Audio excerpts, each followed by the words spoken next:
Live as well.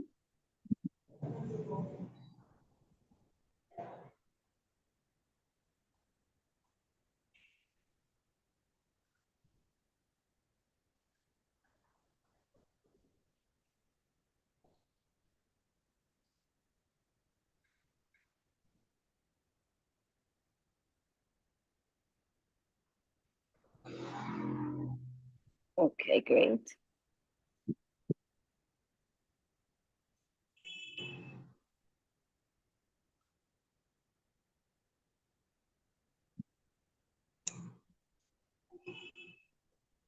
Okay.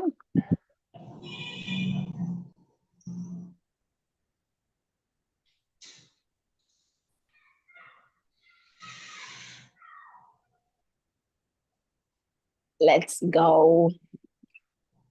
Hi, everyone. Please join the meeting room. Links have been sent to everyone. So we're expecting everyone to join the meeting room. We are streaming live as well. The early comers are here. You see, Sandra is already in the session. She's already here. There's our people.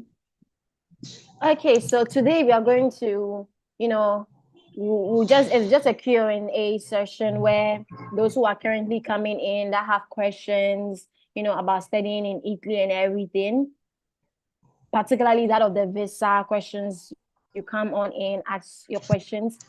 That of our speakers will be joining soon, so you ask the questions. When we are done with that of the Q&A session, then those who are coming in that want to ask, other questions as well can kind of like bring those questions on board. But then basically, mainly we are going to talk about the study visa because fairly, I think it's a bit easy getting admission, winning scholarships, but most people actually struggle with getting visa. Most people actually struggle with getting visa. So what are the tips that you need to know? Like, that is what we are going to talk about. The questions that you have, those who are currently coming in, so many of you are currently at the visa stage. Some of you are doing GOV, legalization. Some of you are also like in the process of requesting for that of your visa.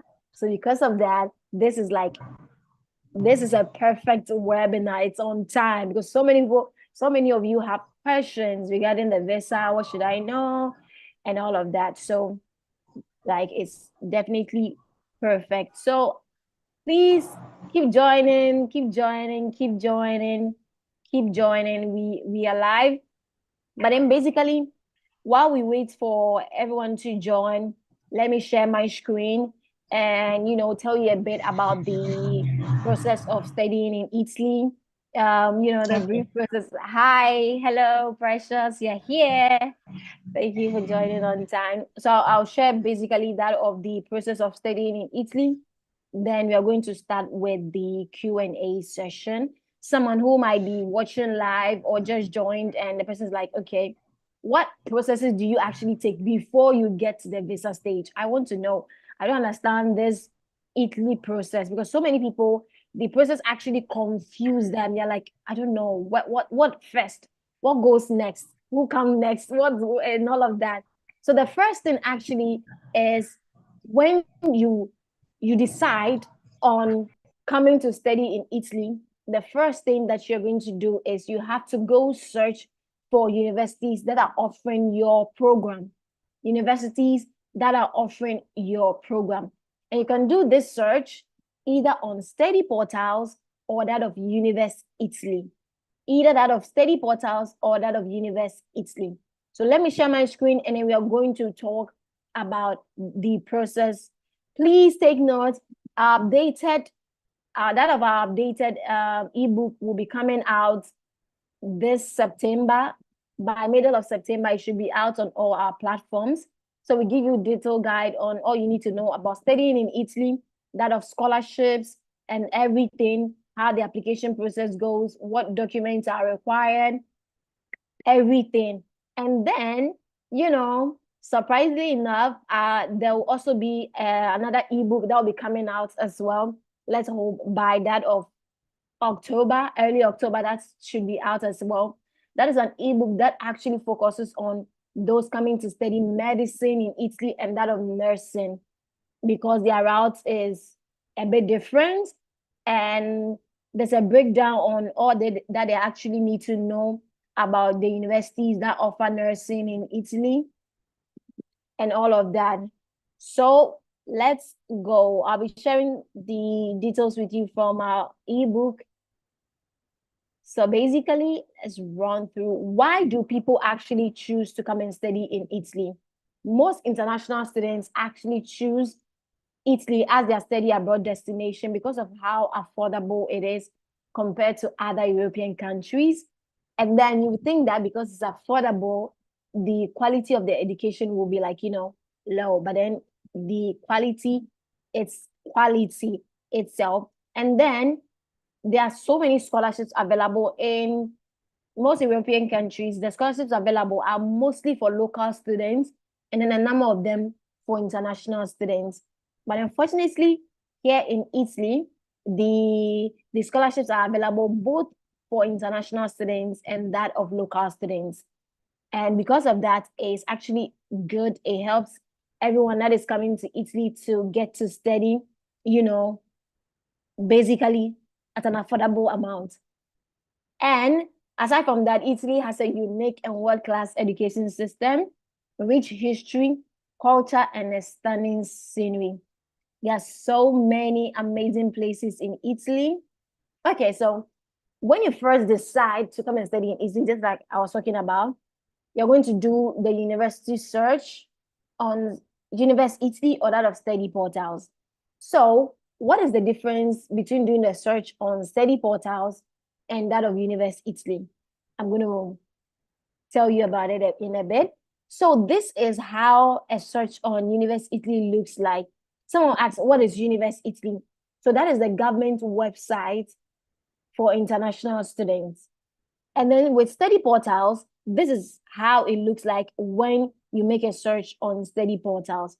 And you can see study portals actually do at the cost of tuition right when you make the search. You're able to get like a comprehensive overview of the university, the cost of the tuition and everything there, which is like really, really helps you to have a fair idea of what you should go for and if the university meets your budget or not. Then after you're done, doing the search, you shortlist the universities that of the cost of tuition meets your budget, their program kind of like aligns with what you're looking to study, and then you're going to move on and go to the university's website and do sending the application. For some programs, some bachelor's degree programs, the universities are going to ask you, go onto that same Universe Italy and pre-enroll there. For some universities, the first is for you to go and pre-enroll. But then majorly, in most universities, you have to send the application directly on their online platform. So one of our speakers is here, Godwin. Welcome, welcome, welcome. Welcome. Okay. Thank you very much, Anne. Thank you for coming on. Thank you. I'm so excited to have you here. Okay, so let's move. Then after you're basically done sending in the application, the university is going to get back to you after evaluation. Most people actually do ask this question. An example, if someone should send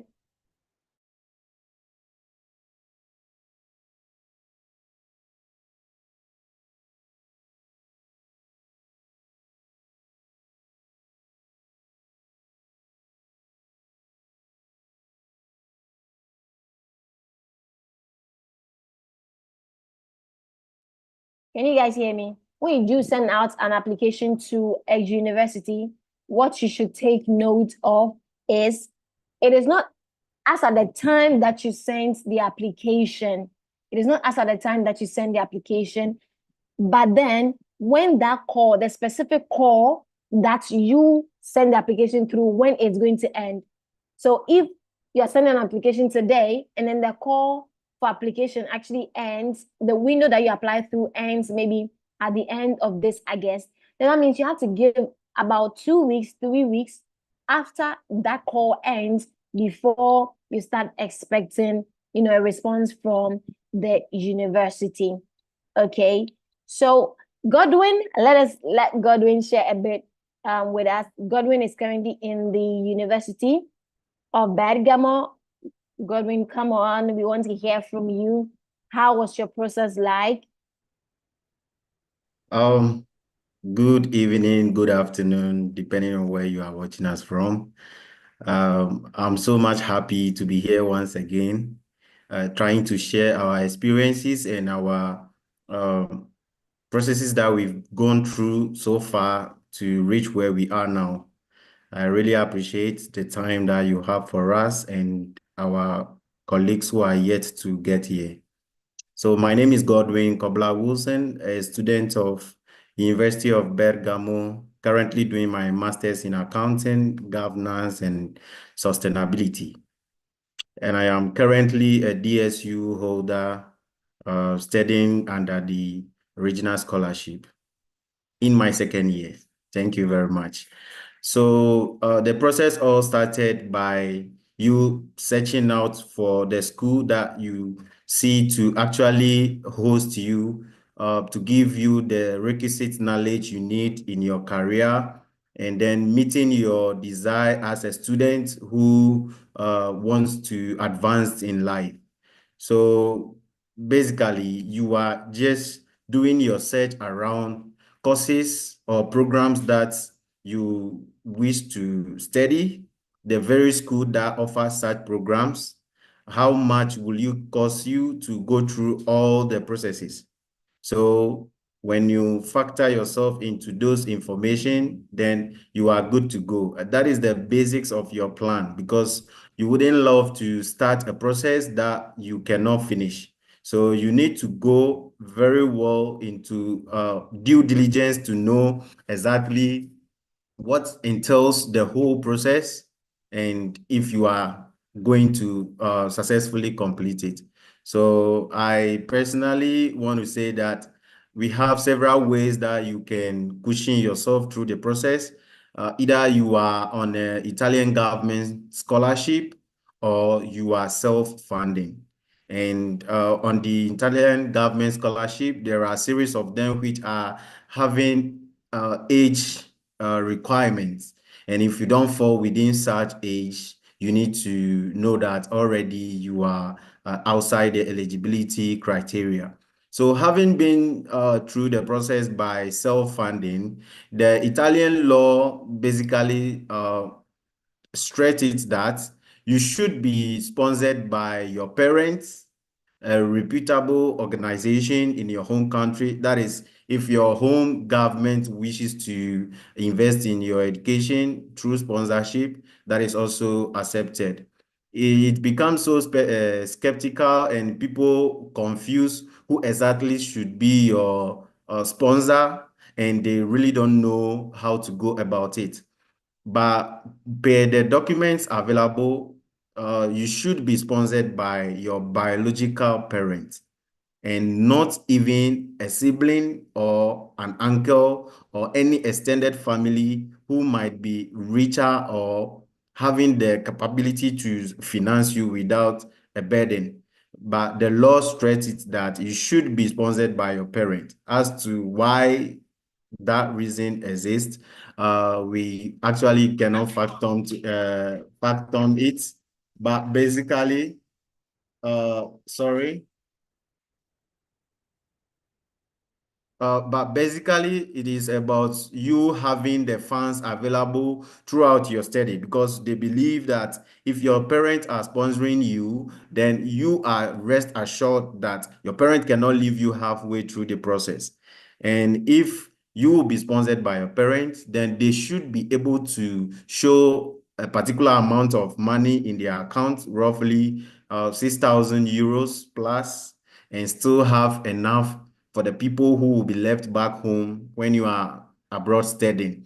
So you can't just bring money into your accounts trying to sponsor your child. So your parents should be able to elaborate by documentation as to where those funds are gotten from. Either they are self-employed or being employed by someone else. And all those things cannot be done through you just passing through comments that, hey, embassy, I am coming to study in Italy, and my dad is an accountant, and he received this so and so money.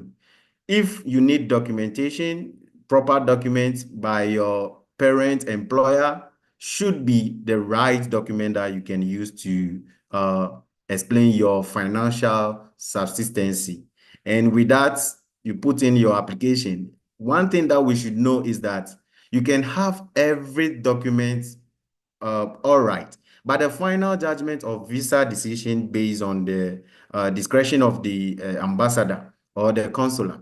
So you should be very careful so that in as much as you can provide everything, you should not make mistakes that will give them a decision or a reason for them turning you down. Do the due diligence, gather your documents as expected, and ensure that if you check the checklist of the embassy, you should be able to suit into all the processes that they require from you. And there, you will be expecting them to give you a decision. And if they have any challenge about your documents, they cannot continue with the application that you are making. They will give you a call or email to justify why this, and you have to explain again by documentation for them to know what exactly is going on with your process. And all due and set, then finally, I believe your decision is made as to congratulations, you have been issued a long stay visa to come and study in Italy. Thank you so much. Thank you so much. Today, it is not us coming to talk plain to you. It is you guys that you give us the questions. It's you that you're going to talk. Okay, so that of Emmanuel is here. Ocho is here. Please come on. Hi, hello. Introduce yourself, and then we'll start taking the questions. Questions are coming from YouTube. Questions are coming from everywhere. So we'll start taking the questions, and then also right in the webinar, you guys can start sending in the questions so that we start answering. But then Emmanuel, come on. Yeah, good evening. Good evening. Yeah, I hope you're all doing well. Yes, we are. I don't know. I'm still struggling to join properly. I'm having some network issues here. Okay. Yeah. Okay, so introduce yourself while you work on joining properly, and then we'll start taking the questions. Okay, sure. So I am Emmanuel Ochiridako Abuaji. People call me Mr. Ochiri. From Ghana, obviously, and I'm a student at the University of Siena here in Italy, studying Master of Science in Biodiversity, Conservation, Environmental Quality. Quite a longer name for the course, but yeah, it's very simple to offer. What else? I think that is a brief information about me. Yeah. Okay. So while we wait for Archery to join like properly so that you can see him, we'll start taking questions because this webinar is basically about you, the questions that you have about the Italian study visa and everything. So I'm going to start taking questions from YouTube. Please, if you have questions here in the webinar as well, start leaving them in the chat. Okay. So, sorry if I don't mention the name correctly, please. I have the question from Baroness. Okay. Hello, Anne. I'm in Italy. I'm unable to apply for both me and my sister. Okay, Baroness, what exactly are you unable to apply for? Is that of the university? You have to remember that if you're here in Italy, there are actually like two routes for you, depending on if you meet the requirement. You have to specifically apply through the international students route if, one, you actually do not understand Italian, because as someone in Italy, you can apply through the Italian students route if you understand Italian and you want to study the program in Italian. Secondly, you also need to have a recognized permits, that of permesso di motivo familiare, motivo di lavoro, all the other types of permits. You should be able to have a valid permit for you to be able to apply through the other route, which is the Italian students route. But then, if you are here and then you want to study particularly in English, and you don't understand the Italian in any way, you can apply through the international students route. Only that you will not go through the Universe Italy process. The universities know that the moment they see, when they're evaluating and they see your permit, they know you are within Italy, but then you just want to study the program in English. All the same, you also have to, there are different universities and the basics, how they go about that. For that of Casino, you can directly apply. You just get to the university when it's time for starting the application. Some universities like Parma and the other, they stated specifically that if you're within Italy, apply through the Italian students route. So you first of all have to reach out to them and let them know, I want to study in English. I'm here in Italy, but I don't understand Italian. Non capisco niente. And because of that, you want to apply through the international students route, just that you will not be going through the that of the Universe Italy route, because you don't need a visa since you're already here. Yeah, so I don't know exactly what the situation is, why you're unable to apply, but then probably do let us know the exact issue. Okay, Mohammed is asking, my question on bank statements. Okay, Mohammed, what is the question exactly about? But then Mohammed has a question on bank statements. I don't know the question specifically. Okay, my sponsor happens to be my cousin. Would that work for me as a sole sponsor?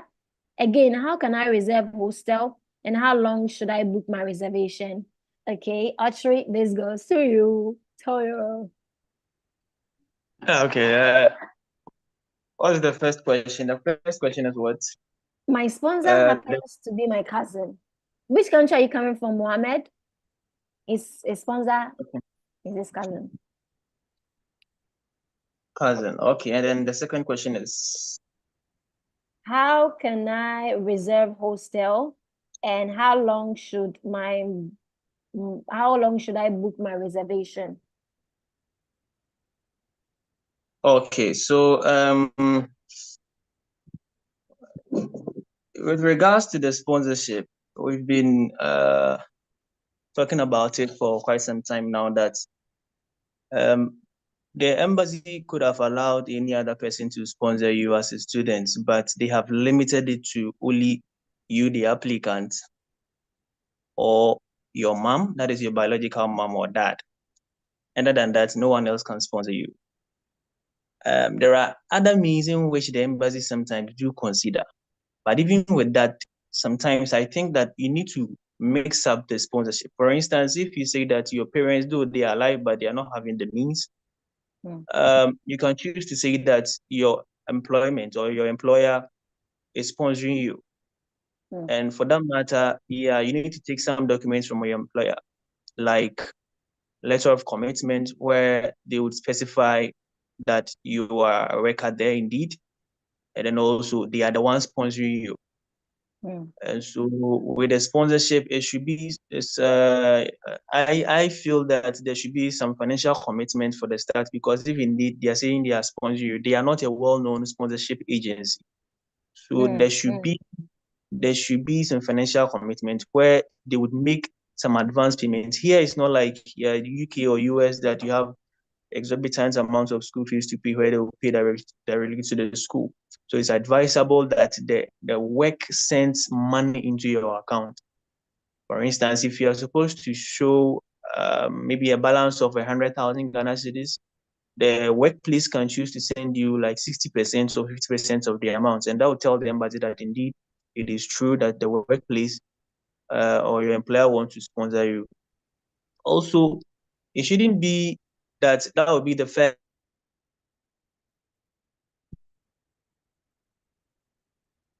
Archery, we lost you. Okay, so we lost Archery while we wait for him to come on and Okay. Okay. Yeah. Yes, on your bank statements, and then you can also add up with your pay slips as well. So the embassy can consider and say, okay, fine. I think what the applicant is saying is true. So we can allow that individual person to come to Italy to study. If your parents are not having the means, you Actually, can we just can't show hear them. you. Your network is breaking. My network. Seriously. Your network Is is it okay? breaking. Is it okay? Or still? Is it okay? Hello? Oh God. Hello? Yeah, it's Hello? okay. I can hear you, Emmanuel. You can hear me? Yeah, Yes, but I I can think hear you, Anne but I don't doesn't. know of others. Yeah, Anne can't I hear me. think I think I think Anne can't hear you, but I can hear you very well. But you can hear me. Okay, then I'll go on since Okay. it's being recorded. Yeah. So there should be salary traces in your bank statement, as I said. And then also, like I said, it is not only about the I mean the balance. It's about declaring your family, the condition of your family. Sometimes there's been some pre-rejection notices where the embassy will say your socioeconomic status is not adequate enough, blah blah blah. You have to show how your family status looks like. So even if your mom or dad can't sponsor you, at least if they are only working, you can decide to show their bank statement or the kind of a job that they are doing for the embassy to show that they are at least doing something. Sometimes they just want to see what they are about. They don't want you to conceal any information from them. So even as much as that you are using your employer, you can still choose to declare them. It doesn't spoil anything. So that is about that aspect of employer sponsoring you. And what And about then the you as cousin? an For him, he is what the cousin that wants to sponsor him. yeah, the cousin can sponsor because according to the laws of Italy, if you are an applicant coming here to study, it's supposed to be you and your parents, as I've said. Your uncle, your uncle, your auntie, your brother, your cousin. I mean, all those extended family members are not qualified to sponsor you. But then They are the not cousin qualified can to send sponsor. the money to him. What if the cousin decides to send That the money directly to him? that, that is also not admissible. As I said earlier with previous online meeting we had, even if your auntie sends you 300,000 Ghana cedis into your account, even if your uncle, your brother sends you 400,000 Ghana cedis in your account, the embassy will still give you a denial because your uncle is not an eligible sponsor of your coming here. All right. So in this case, sometimes people tell me that they have money. Okay, if they have money, they should give the money to you maybe in advance. Then you can make the money your own. That is the only way that you can sponsor yourself in this case. So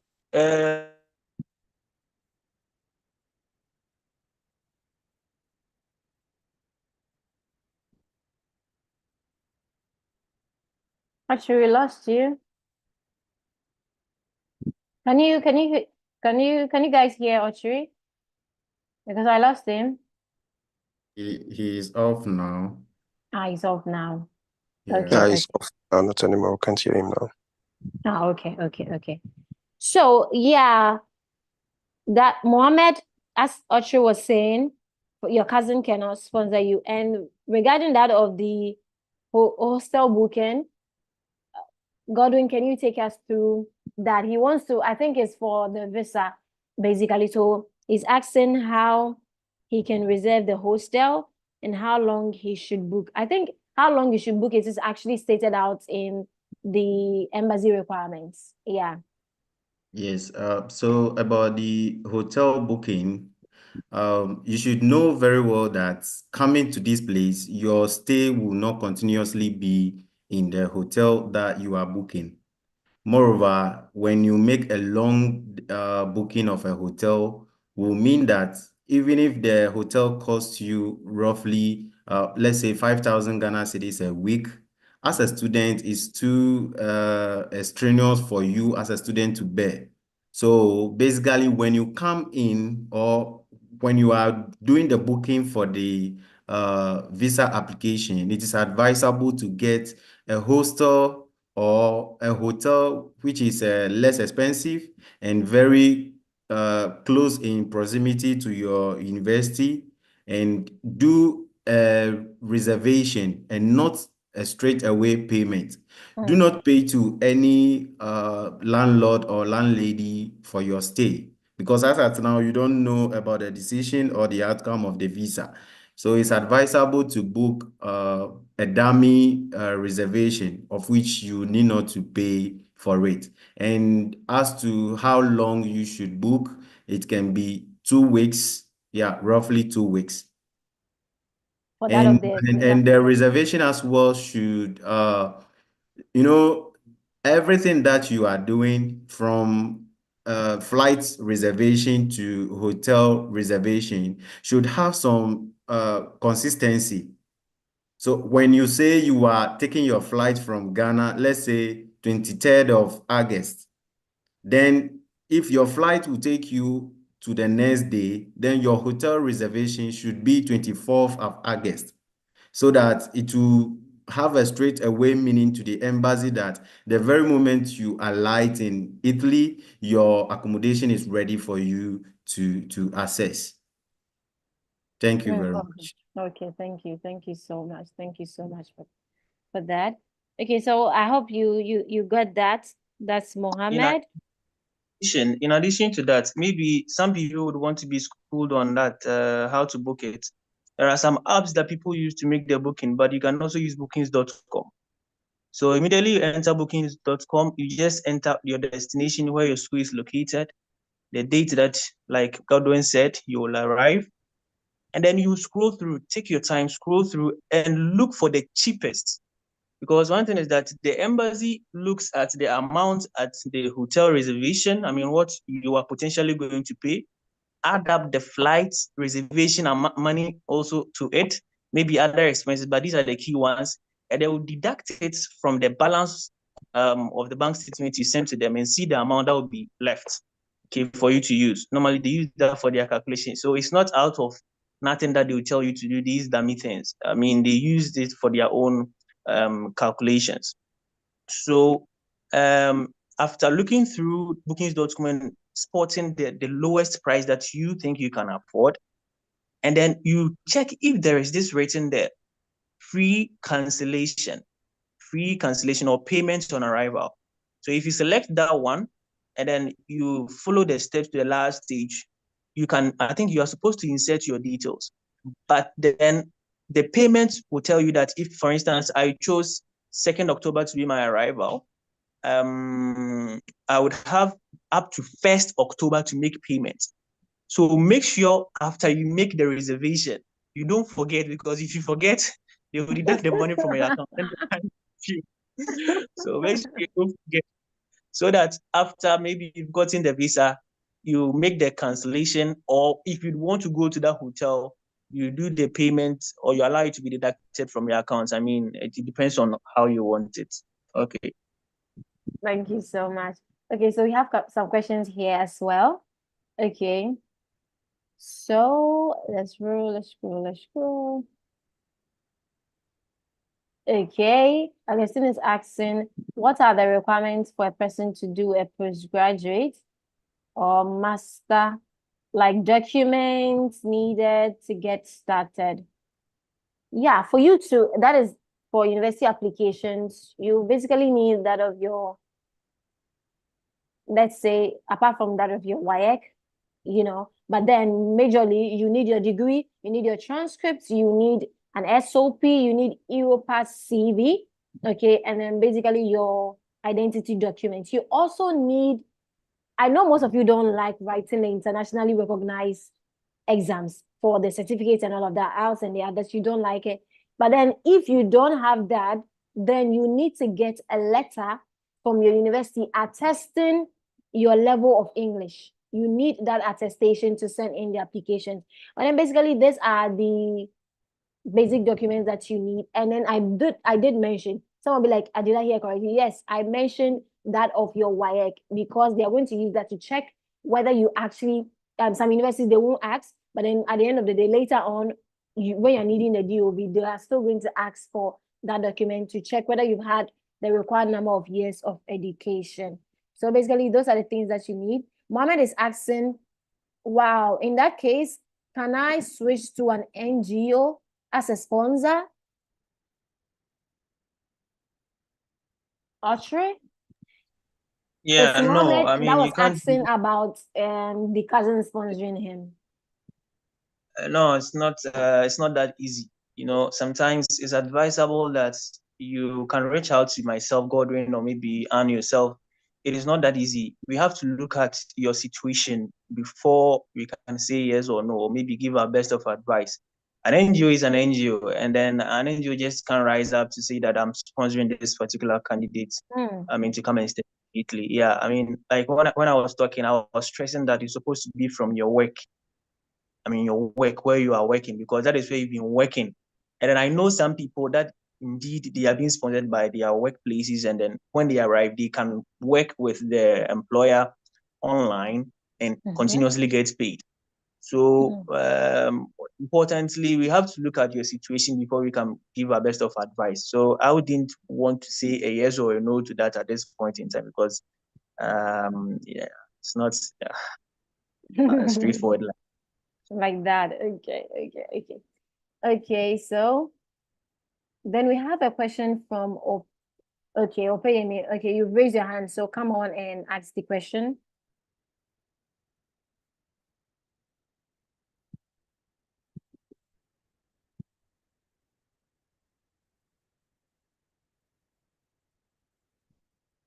Okay, we can't hear you. Hello. Yeah. Good evening, everyone. Good evening. Thank you for having me. Please, my question is, I'm planning to apply for a BSc program in Italy, but my wife result has a D7 in mathematics. But when I was applying for my ND and HND program, I had to use a double O-level result with NABTEB. So I don't think NABTEB is being accepted over there in Italy. So can I still use that same WAEC result with D7 to apply if I show that I've attended ND and HND program for BSc? Ashuri?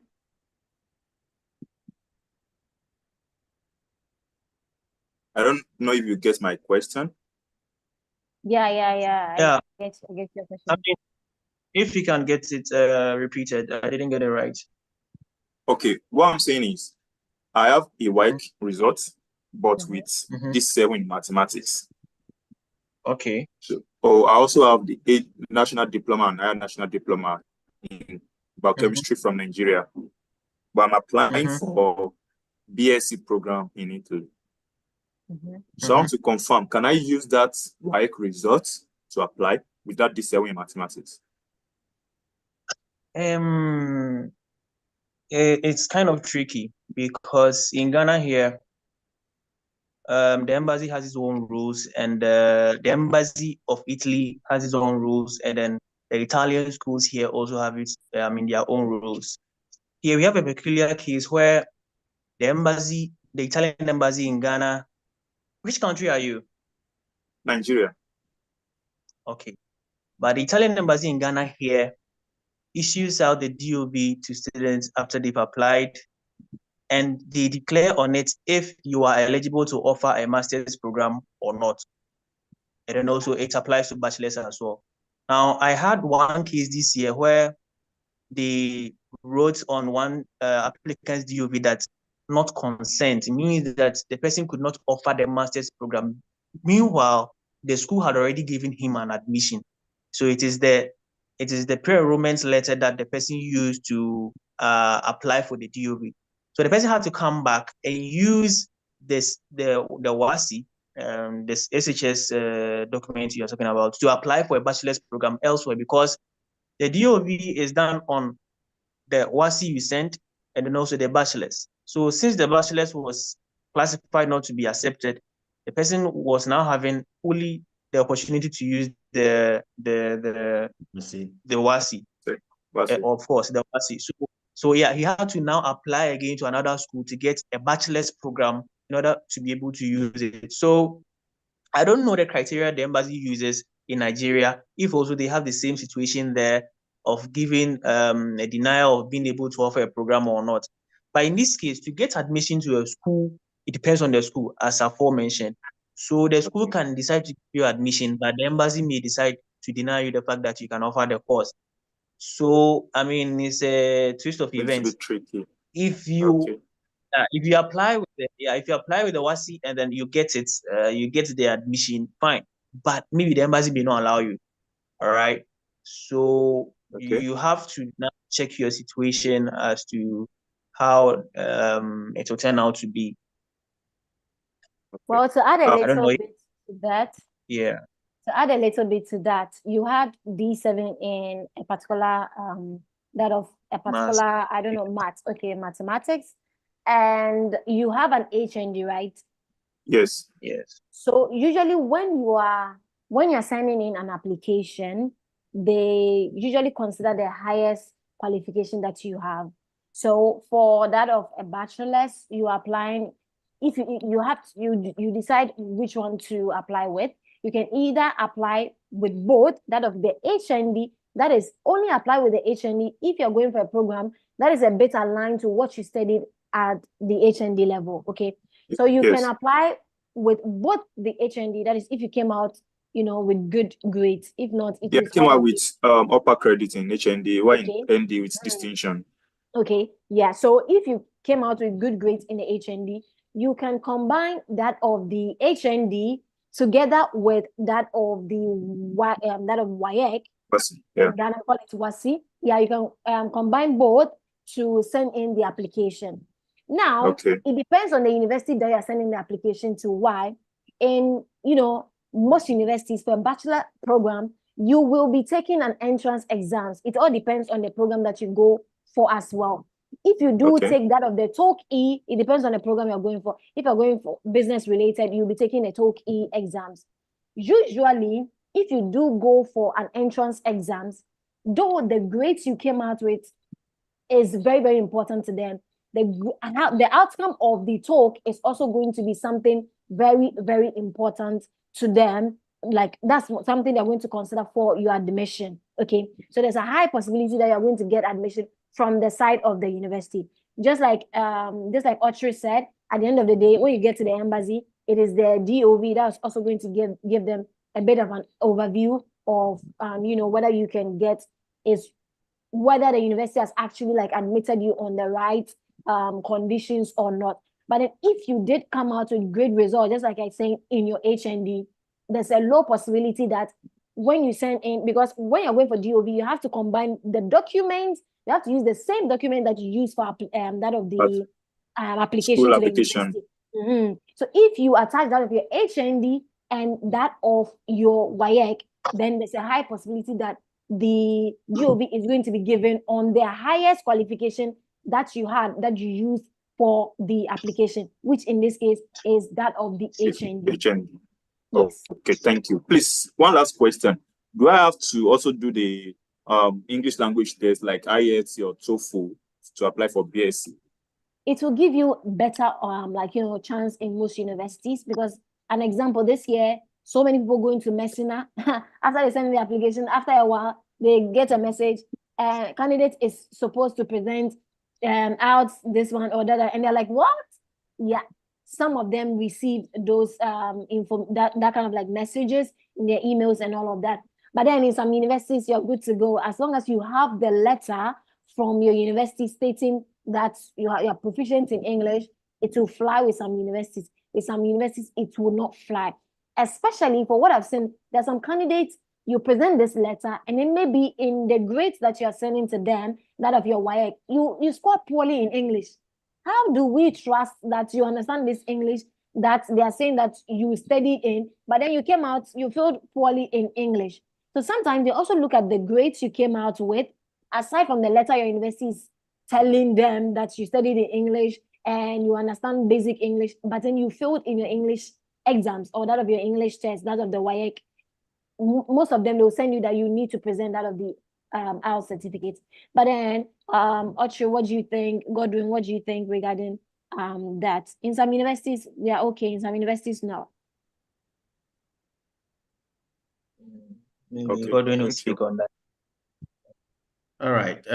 Thank you very much. You know, most of the things we share about the admission processes are very peculiar because in as much as we have different universities with their requirements and uh, acceptance rates based on their various documents that you have.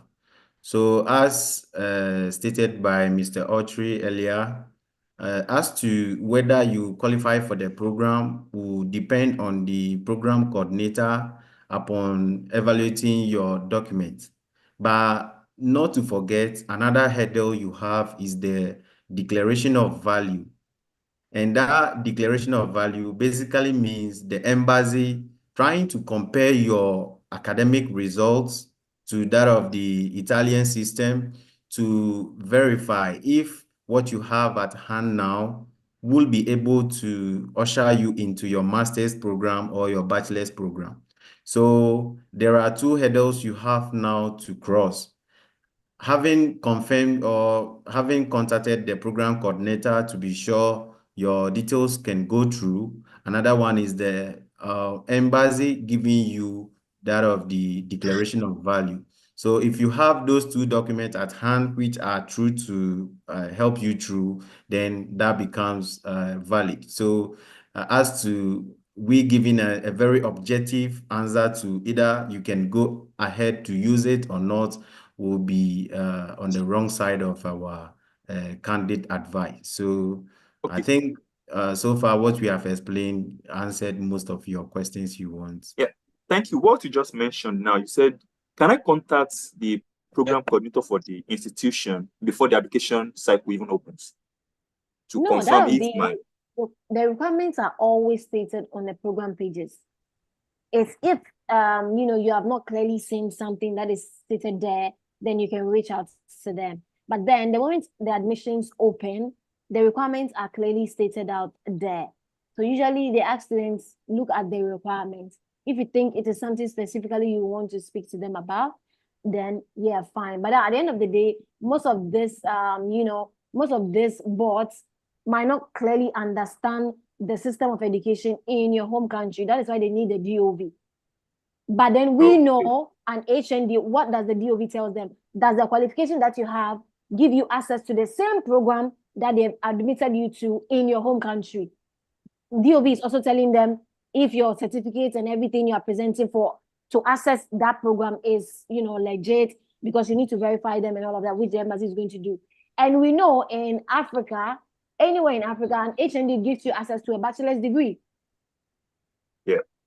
An HND gives you access to a bachelor's degree. So I don't think it will come out negatively from the embassy regarding that. Okay. Yes. Thank you so much for the time. I really appreciate it. Okay, Actually, come welcome. on. Then On I'll take on the the first matter of questions. on the matter of IELTS, it is school specific. It depends on the school. Most schools do not require you to bring an IELTS or any other English language certificates before you be accepted into a course program. Most of them are just English language on your CV, or maybe by the fact that you are from an English speaking country. But what I've realized from this year's admission is that most of the schools are also trying to migrate onto the system of accepting IELTS. Or they are now saying that, well, if you don't have IELTS and you are saying or claiming that you are from an English speaking country and you've studied all in your country in English, then let's have an interview with you. But that would be the fee. Okay, so for instance, University of Siena was accepting English language proficiency letter from the university or maybe from the senior high school. But as we speak now, some people got admission, later were told to come for an interview at a cost of 30 euros. All right. So if you have the IELTS, it's going to be an icing on the cake. It's going to help you. But if you don't have, there are some institutions here that do not require that to be given admission. For the embassy, as we speak now, I know that the Nigerian embassy, the Italian embassy in Nigeria, they accept the English language proficiency letter from the universities. Likewise, Ghana here. But now with that of the English, it is relative to that of the requirements of the school, but not the embassy. I don't know if I'm clear enough, but yeah. Okay, so let's take other questions. I'm taking questions from that of YouTube and also here.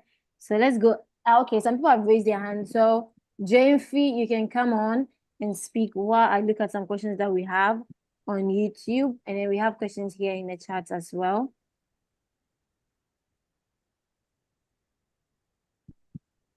Jane Fee? Jane Fee? Okay, so let's go on. I have a question here. Friday, Somto is asking, please, must I show 3 years proof of funds for 3 years bachelor's program, or 1 year is enough? Goes to both of you. Okay, Emmanuel, you want to speak on that? In fact, this particular question has been coming up on the Nigerian platform, Go Italia platform all the time, both on Telegram and then on WhatsApp, and then also, and Study in Italy platform. You don't necessarily need 3 years of proof of funds. You see, the proof of funds is in such a way that it is not only about the balance, it is about the strength of your funds. Okay, it's about the strength. So the embassy would look at if you say that you are sponsoring yourself or your mom is sponsoring you, they will look at the history. That is why they take 6 months bank statement, okay, for the application of the visa. The requirement is 6 months. If you have more than that, fine. But since the requirement is 6, I suggest that you don't lower it to 5. If you have other bank accounts, like your mom is having 2 or 3 bank accounts, then yes, one can be 6, the other can be 5, 4, 3, depends. All right.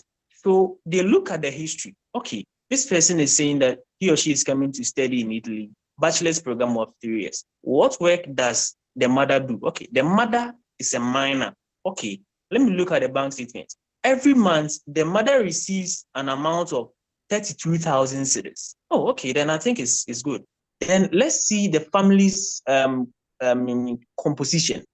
Okay, there are 2 children staying with their parents. Oh, okay. Then if the father is also working, what work does the father do? The father is also maybe a teacher. Okay, then that means that he's also financially sound. So weighing and doing the checks and balances, it means that when the applicant comes here to Italy, the person is not going to be a burden on the Ghana or Italian Nigerian embassy in Italy, nor the Italian government here. So looking at this situation, the applicant is financially sound, the socioeconomic status is strong. I hope you understand. So if the person shows a balance of, for instance, 100,000 cedis, 150,000, I don't know in Naira, so maybe I don't know, but I would be using cedi, or let me use euros. That would be best for everyone here. So let me say the balance of the applicants is 8,000 euros, 9,000 or 10,000 euros. The embassy will accept it because there is going to be a continuous flow of money looking at, or by virtue of the profession of the parents. So you don't necessarily need to get 3 years. Maybe 1.5 as a balance. 1 year is okay because the embassy trusts that you are going to really have a smooth stay here. So that is the advice I can give on that. Okay, Godwin, do you have anything to say before we move to other questions? Okay. All right, so I'm having one of the pre-rejection cases here, which we had from some of our colleagues as at the time we were applying. So I want to read verbatim from one of the cases, which is stating that in the family status statutory declaration submitted, it is indicated that it is a low-income family. Furthermore, your source of income has not adequately been documented nor proven. Therefore, your socioeconomic condition and that of your parents is inadequate to independently bear the costs and expenses related to a prolonged period of stay in the national territory for study purposes. So, basically what you are doing is trying to tell the embassy that when you come here, you are going to finance yourself. So not only to the balance that you have on your bank statement, but with the history of your economic status, per the income you receive as to the previous month, will it be so stable and consistent in as much as you come here, they can still be financing you and still maintain that economic status back home. So most especially the issue of finance got to do with what comes in the accounts and goes out of the accounts and what remains. So basically that is what we should take into consideration. It is very difficult to know that the entry point is the issue because coming here, there are grants or there are some scholarships that are going to be open for you to apply, which if you are lucky to get on it, you might not really depend on your statement. But initially, the embassy is not convinced as to whether you will be able to win those scholarships. So you should provide a very solid bank statement showing your income and your economic strength. Thank you very much. Thank you so much. Okay, so we have other questions here. Yeah, one thing is that there was a case where this year the applicant's parents were really rich, and the applicant made the application but had a pre-rejection. So when I looked at the situation, what I asked the person was, did you declare your family's assets? Then the person said, no. I said, why didn't you do it? Because I've been stressing on it. So now we had to now go back, get documents to prove the assets the parents have, and also any other bank account that the parents were having. So lands, cars, and all those things were sent to the documents of those assets were sent to the embassy in original copies. Within 1 week, the applicants had the visa. So they want to know, it's always about your socio-economic status. So just send all the documents, all the documents of your asset that you have to them. The burden of proof of your financial status is on you. And it's not really about money. It is about the other material things that you have. So that is also very important to note. Thank you. Thank you so much. Okay, so we have other questions here. Okay. Is there? Okay, we have a question here. Bolanle is asking, sorry if I mentioned the name wrongly. Is there an age limit for a master's program?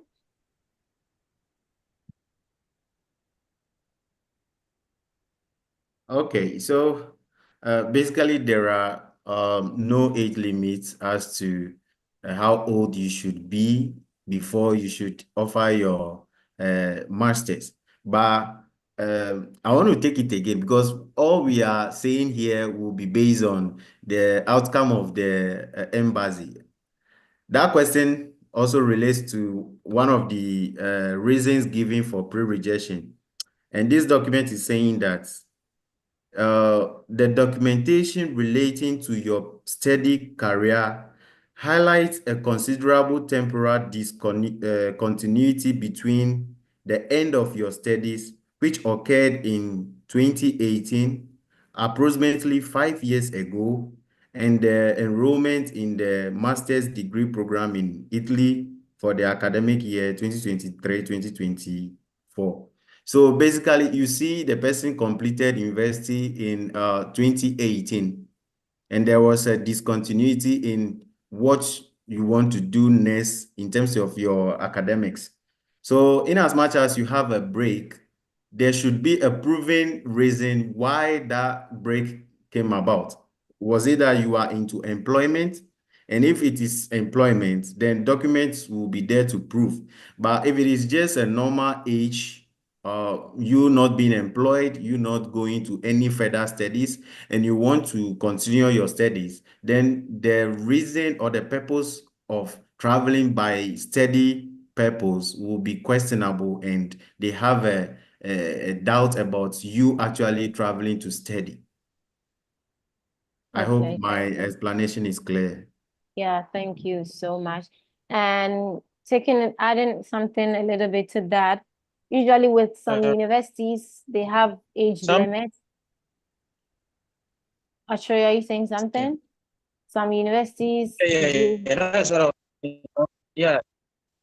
Calabria, is it Mhm. Calabria? Camerino, you have it. Age limits, yeah, To that of offer a casino as program there, and well. then you are, if you check the age, for you to select the age and continue, it won't allow you. So they have age Mm. limits. Some Yeah. schools do, some schools do not. Because I know someone who used the 2006, 2007 WASI to get admission for bachelor's in a university here. So it depends on the school actually. Yeah. Yeah. It actually depends. It actually depends. What you're saying is true. Yeah, there are some universities that have age limits, and some universities do not. A couple of those universities include that of the University of Casino, that of just like at Camerino, and the Bolzano also has an age limit, and just a few other universities. But then usually for masters, you're going to get loads and loads of universities without age limits, especially for masters. Yeah, so that's what you need to take note of. Okay, so let's take a question from that of okay, Jude is asking, please, are there schools in Italy that accept a second class lower as admission requirement? Second class lower. I'm going to tell you upfront, most universities, it will not fly for them. In most universities, especially in Italy, most universities, a lower might not fly for them. I've seen like, it's just been few students, it's just a number of students that have been able to get admission with this, and then they had to prove to the admission committee why they need to get admission. One, they had to show them that they have, experience in this area. They, some people in the engineering field, in other fields, they've worked, they have experience and all of that. So yeah, those with lower that I know, they had to go through this extent. But then in most cases, people don't get admission with a lower in Italy. In most cases, your case might be, the unique case. I don't know. Archery, the others, I don't know if you have anything to add to that. There's no harm in trying, It depends on it depends on how lower it is, because Yeah. there is a range for for the various classes. We have a strong upper, we have a lower upper, stronger, upper, weaker lower, those things. So it depends. Your lower may be considered. And also, what some schools now are doing is that, most people get admission and do not get visas to come. So normally they cast the nets wide and try to, give more admissions and see what happens. So, like I'm saying, there's no harm in trying. It's not if you'll not be considered. You may be considered, honestly. You may be considered. Because I have a testimony of someone getting admission with that, and so you can try. There are so many schools in Italy that you can make the applications to. So if you are not so sure, you can choose to go for those ones without application fee. So that you don't spend money. Yeah. On that, but if you are so sure, so then you go for the ones with the application fee and just and you get it depends. See how it go. Yeah. It's possible. It's possible, but with the admission system here is also very robust. I wouldn't lie to you. There are some schools that when you apply to them, like Anne said, they would call you or they would schedule a meeting with you, an interview with you, and ask you about your background. They want to be sure that there are some salient elements that you were able to grab or you did during your bachelor's. So most of the schools will schedule an interview with you to affirm your knowledge, your background knowledge in the course that you are doing before they move on to give you admission or deny you. So yeah, that's what I Okay. can say. So I have a question from Miss Z. She's asking, please, do I need that of the internationally recognized certificate to apply for Italian visa? No, the document asked does not include that of that. No, for Italian visa, you don't need that. You need that for the application, and then you also need that when you are filling in the documents that you're going to include on Universe Italy to pre-enroll to the university. But then ours is not part of the document that the embassy asks when you're requesting for visa. No. Then I have a question here. Okay. Do Italian universities recognize international diploma for high school? Alice is asking. Yeah, I've seen that the Italian university recognize international baccalaureate diploma for high school. Yeah, they accept. They accept. So it depends on what you are using to apply. If you're applying for a bachelor's, yeah, I mean, you should have good grades in that. I think that is equivalent to WASI or so, something like that. Yeah, so they accept it. Yeah. If you apply for masters, then that means that if you have a bachelor's degree, you can add it up to beef up your chances, like Anne rightly said. So yes, they accept it. Thank you for answering. Okay, so let's span through. Okay. Please, are rooms in Italy fully furnished, or you need to get certain things yourself? Ha ha ha ha ha ha. When I saw this question, I was laughing.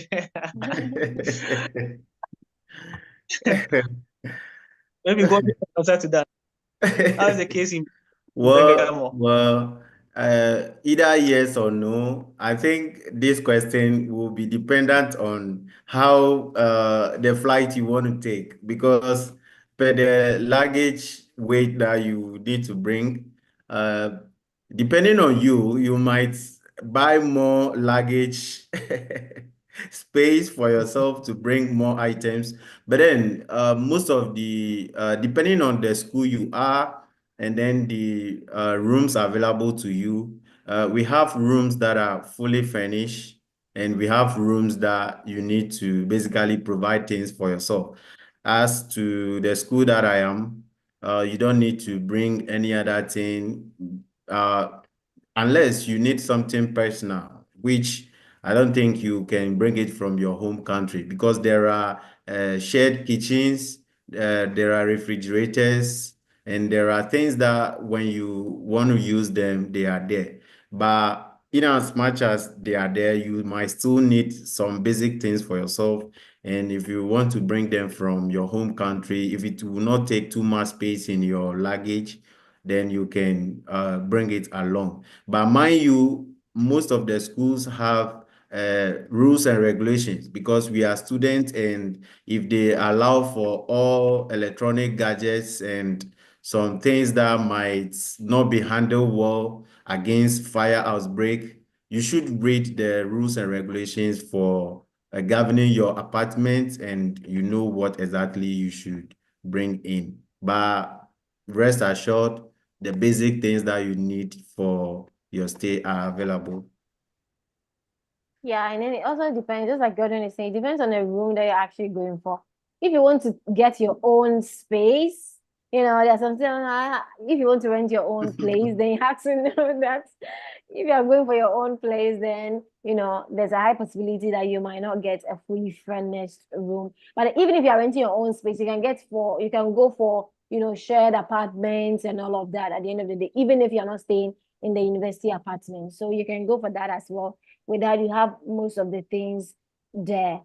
Thelma is asking, please, what if you are asked to come for an interview at the embassy, but you're out of town? Can you ask them to do the interview online? Yes. Ashwin, Uh, you want to you can say? yes, you can request for the interview online, and it's accepted. I had an online interview. It was just on phone. It wasn't even via a video interview. It was just on me. Are you applying for this visa? Yes. Then a request for an online interview. One thing is that I don't know if the online one is also documented, because if you are invited to the embassy for an interview, they document everything that you say there to influence the decision they will make. So maybe the online one is also same or it's similar. Maybe the discretion lies in the hands of the embassy. They can say, okay, we can give you some time, depending on the situation. Are you sure you can be around this particular time? If yes, then they'll say that they will wait for it to that time. Maybe your decision will now draw further. Be out of town for a very long time. The online interview. No, okay, thank you. Also, Okay. as compared to other countries like the US and other places that attending visa interview is obvious, I think the Italian embassy, you don't need to program your mind on interview, because as to when they need any further clarification from you, that is when they will call you for such interviews. Because for me, after submitting my application, I never had a call from them until my visa has been processed and delivered to the application center. So just ensure, don't go in. In fact, even you being called for an interview at the embassy is also another a tense moment for you that you might not be willing to go through. So just put things right, make your documents basically understandable so that anybody who is working on your document will be able to see the transition and understand your case very well for you not to be called upon until a final decision is made. And if you are called upon, also doesn't mean your decision is not going to be right or wrong. It's also another case for you to further explain your points for them to understand you very well. Thank you so much. Okay, we have a question from DCE Corha. Non sto capendo. Va bene. He's asking, please, I have a bachelor's in health physics let me scroll it a bit up. Health physics education, recreation and sports in 2023. Okay, just finished my master's degree in energy and sustainable management and got admitted to Università Politecnica della Marche to study master's in green industrial engineering. Do I stand a chance for a visa approval if my proof of funds is okay? This is a subjective question. What do you mean by proof of funds? Golden answered he put in a solid application. We've given the guidance enough for you to know. I mean, the solid Golden is talking about. So if your proof of funds is fine, that is it. When I was coming to Siena, I was informed everyone that I contacted. In fact, the top Nigerian scholars that I know, some of them have even moved out of town. Out of Italy. They've been here. They were here for so many years before leaving. And they were like, no, abort. Do not go to Siena, because a lot of people got admission in the previous years and they didn't get visa. So maybe there is a problem here. But when I looked at the situation and I did my analysis, I realized that maybe it wasn't about the school. The problem didn't arise from the school. It is possibly going to be that of the proof of funds, because they said 4 people had admission here, but just 1 had visa. So I told myself, why did that 1 person get the visa? That means that the person's proof of funds was okay. So I wasn't dejected, I wasn't discouraged. I said, and I'll move on. I'll just have to put in a very solid application. I did it and I am here today. All right. So, if you have a strong proof of funds, you can get the visa. It depends on your situation. Yeah. Yeah, thank you so much. Opeyemi is asking, please, is Universe Italy website only for master's program? I can't find info for bachelor's program. You have to do the filter. When you put in the program, you have to kind of like put in the filters you want for a bachelor's program and all of that.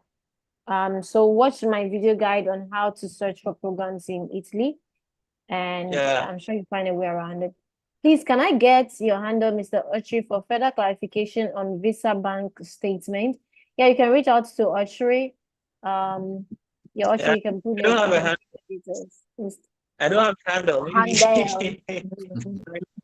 My number will be back. I don't have time to run YouTube like Anders. I don't have time at all. Yeah, my number can give you, and then you reach me out on WhatsApp or any other platform. Like, well, WhatsApp is fine, and I'll give my best of advice to you. Yeah, sure. Alex is asking, are undergraduate students allowed to work some hours at all, or are the degree courses very rigorous? Well, whether your degree course is rigorous or not, the students are given 20 hours a week to work. So whether you work or you don't work is basically up to you. But then students are allowed to work 20 hours. And when you vacate, how long you work is up to you. Like you work 40 hours, as long as it's vacation. But then students are allowed to work 20 hours per week. So that is what you actually need to take note of. Okay, so we'll be wrapping up soon. I have a couple of questions here. Mainly okay, no. Omole, no, let me go with the other one. Wisdom is asking, how many days does it take for study visa to be out, please? Is there like an estimated days that your visa will be out?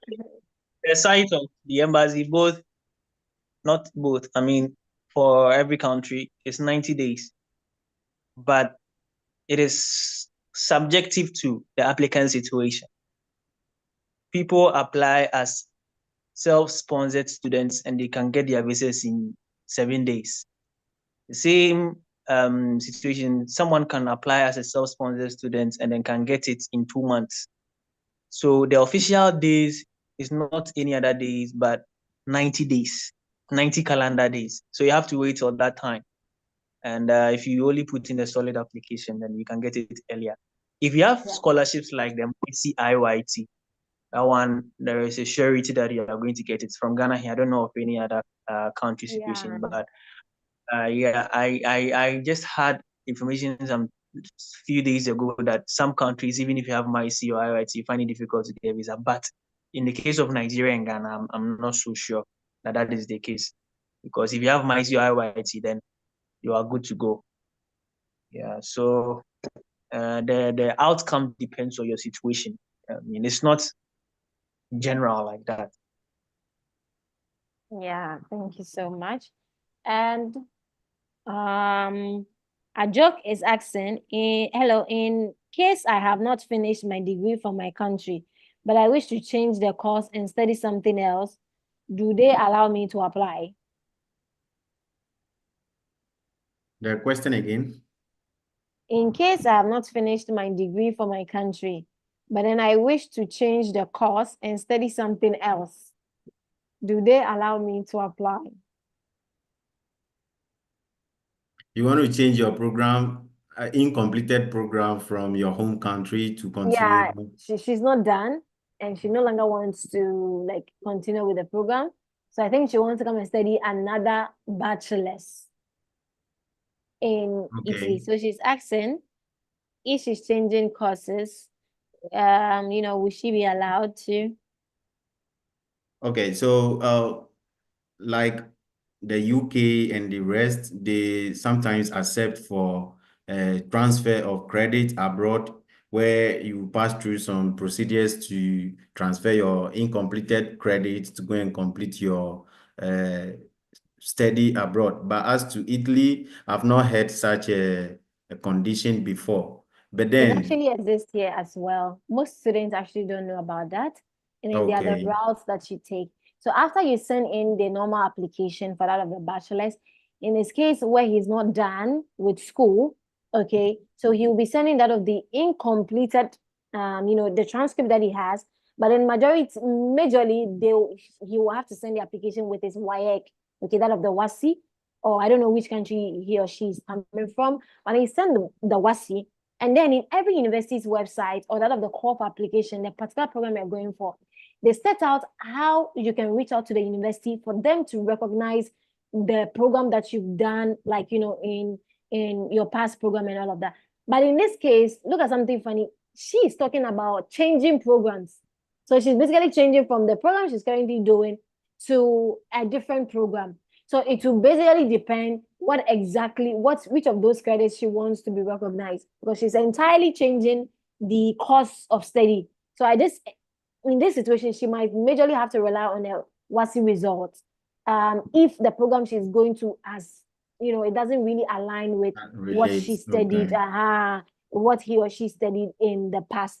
If there are a couple of, things that align, then she can reach out to the university to recognize some of the credits that she had studied in the past. But then she will have to apply normally and then look out at the guidelines that the university have given to, reach out to them on how to recognize your past credits and all of that. But then it's always written out in every university's website. The CORP application, the particular call you're going for, is clearly stated there, how to reach out to them to recognize like your past credits and all of that. So yeah, you can change programs as long as your WASI result is not that bad that it will not help you to get access to the program. Because we know there are some situations in Africa where you didn't actually come out great, but then you can still get a university and attend. So that is basically what you need to know. So we'll be wrapping up soon. Do we have any last final questions and all of that before we wrap up the section? Precious, okay, you have a question again. Come on, you've lifted your hands since. Okay. I've raised my hands for the past 30 minutes. Yeah, other people also were asking questions, so we wanted to take from other people as well. But then come on, ask your question. Okay, I have a lot of questions and I had to write some of them in the book that I have close to me here. Good evening, everyone. Good afternoon. Depends on where you are joining from. So my questions are very precise and I don't think it will take much time. First of all, I want to confirm if the English proficiency letter that I'm going to get from my higher institution, because I've listened to you guys and you said you can't get English proficiency. It doesn't make sense to get English proficiency letter if you fail your WAEC. Are you going for masters? Yes, I'm going for masters. So no, if I'm getting an English proficiency, no. If you're going for masters, no. I was talking about the situation of students who are going for bachelors and all of that. I'm saying it could be one of the reasons why the universities still contact the student to present that of the internationally recognized like English certificate. Okay. So my point is this English proficiency letter, does it have to be certified and authenticated by the Ministry of Education and Ministry of Foreign Affairs, or it can just go directly to the embassy? No, it is just a letter. You're actually submitting to the university. It's the university they are submitting to meet the requirements of the the medium of instruction that they are asking for. They want to know if you basically meet the requirements regarding you having an internationally recognized certificate, English certificate, or you can prove to them that you can study the program that you're coming to study because you have knowledge in English. So your knowledge in English, so the proficiency letter does not need any of those authentication, legalization, or whatever. It doesn't need it. No, it doesn't. Okay. So about the BSc, let's assume I want to go for BSc and not masters, because I've read some articles where they say BSc is 3 years, while masters is 2 years. I may just decide to go for BSc instead of masters. Is the BSc always in Italian, or there are BSc courses that are taught in English? No, there are several bachelor's programs that are taught entirely in English. Okay. Yeah. So my last question is in terms of the sponsorship, like showing of the proof of funds, which goes to Godwin or Mr. Okiere. This Oshiri, she's not from Nigeria. Okiere. When I first saw the name, I thought he was in Nigeria. Oshiri. Yeah. So that question is in terms of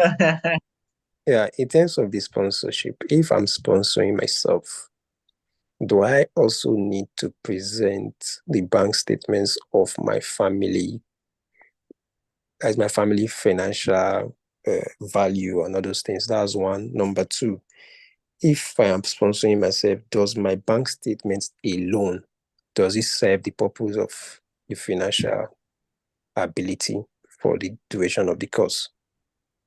Because if I'm sponsoring myself, say I'm doing I'm working remotely because I'm a tech bro, and I'm earning between $500 to $1,000 a month. So if I have that bank history for the year, which is up to the 6,000 euros that you said you need to have in your account, does my bank statements alone serve the purpose, or I also have to provide that of my parents and all of you? That's a good question. Actually, you want to tackle it? Yeah, I mean, there's no straightforward in these things. If you are sponsoring yourself, then you can choose to leave your parents out. I mean, you can decide not to show their financial situation, especially when you say that you are sponsoring yourself. And there is a key document that you add to the application, that is the family composition. So if I know now you're of age, so if you are staying with your parents, you can choose to leave the declaration of their financial status out. But if you are married and with kids, it's advisable that you declare your wife's financial situation, because the embassy may think that your wife may not be working, and then your wife is also your responsibility. So it's ideal that you declare the financial situation of your wife if only your wife is working. I almost left that out. Thank you for bringing that in. My wife. I almost left that out. Yeah, your wife can sponsor you though, but your wife can just be a co-sponsor though. It can just be a declaration that she's in Nigeria or wherever, and then she would also be looking after everything whilst you are away. But your wife is not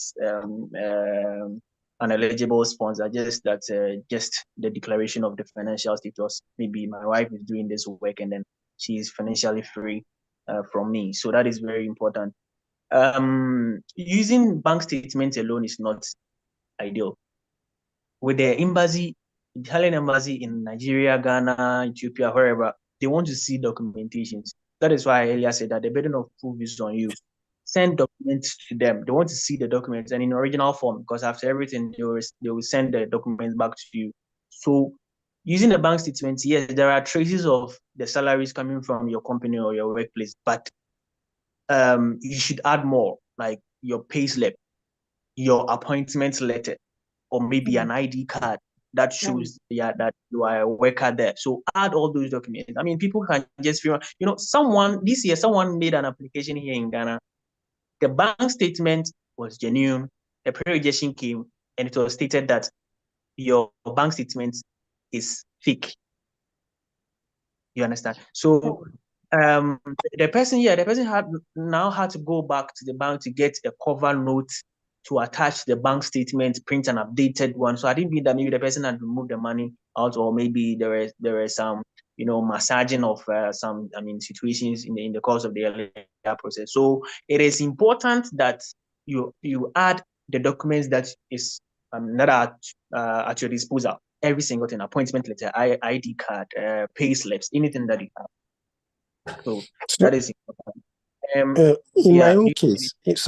In my own case, there is nothing like ID card or appointment letter. I'm just a freelancer that do those graphics design and web development online for people. I mean, if in this situation, then you have an option. In this situation, you don't have an option. So you need to write a cover note. you normally call it letter of intent or cover letter to declare that you're a freelancer. You don't have these things, but you have added your bank statement to show. Sometimes people even go the extra mile of showing with pictures and other stuff. I mean, to Maybe show print, the kind maybe print out my link, maybe print out my LinkedIn profile and Upwork profile, stuff like that. of course, anything at all that the embassy, because they don't know you, anything at all that you can use to prove, that is fine. You can use it. Okay, without anything at all to show them the kind of work that you do. Yeah, you asked the question. I don't know if I'm done with the proof of funds, but you asked the question on the English language on bachelors. Yes, looking at the percentage wise of the programs you offer here in Italy, most of the bachelors here are in Italian. I had a case last year where I made an application for someone, but later on I realized that when I got in touch with the course coordinator, I realized that the course was in Italian. Some courses are also hybrid. Hybrid, yeah. Hybrid, of course. Yeah, some are offered in English and Italian. So you have to be careful when you are choosing. It's ideal that you get in touch with the course coordinator to be sure. But when I realized that the course was entirely in Italian, I had to now withdraw the application, and it was free. I was lucky that it was a free application. So yeah, most of the bachelor's program, because it's for the Italians here, yeah, in Italian. And then we have some other colleagues of ours from Cameroon and in Nigeria, not Nigeria, the Francophone countries mostly. I think they study Italian before coming here. So most of them have the advantage of speaking Italian, and they are studying here in Italian.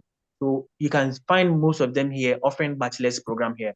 All right. So the bachelors are majorly in Italian, but we have English oriented, bachelor's programs here. And most of the courses that are in English are master's program. So yeah, that is the answer I can give to that.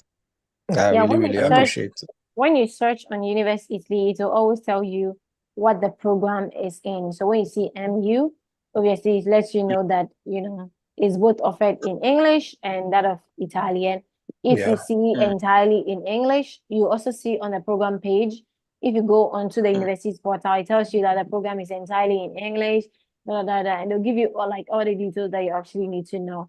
So yeah, what Ocho is also saying is, probably in case you're not practically sure, you're not sure if this program, reach out to the coordinator to be sure as well before going ahead with the application as well.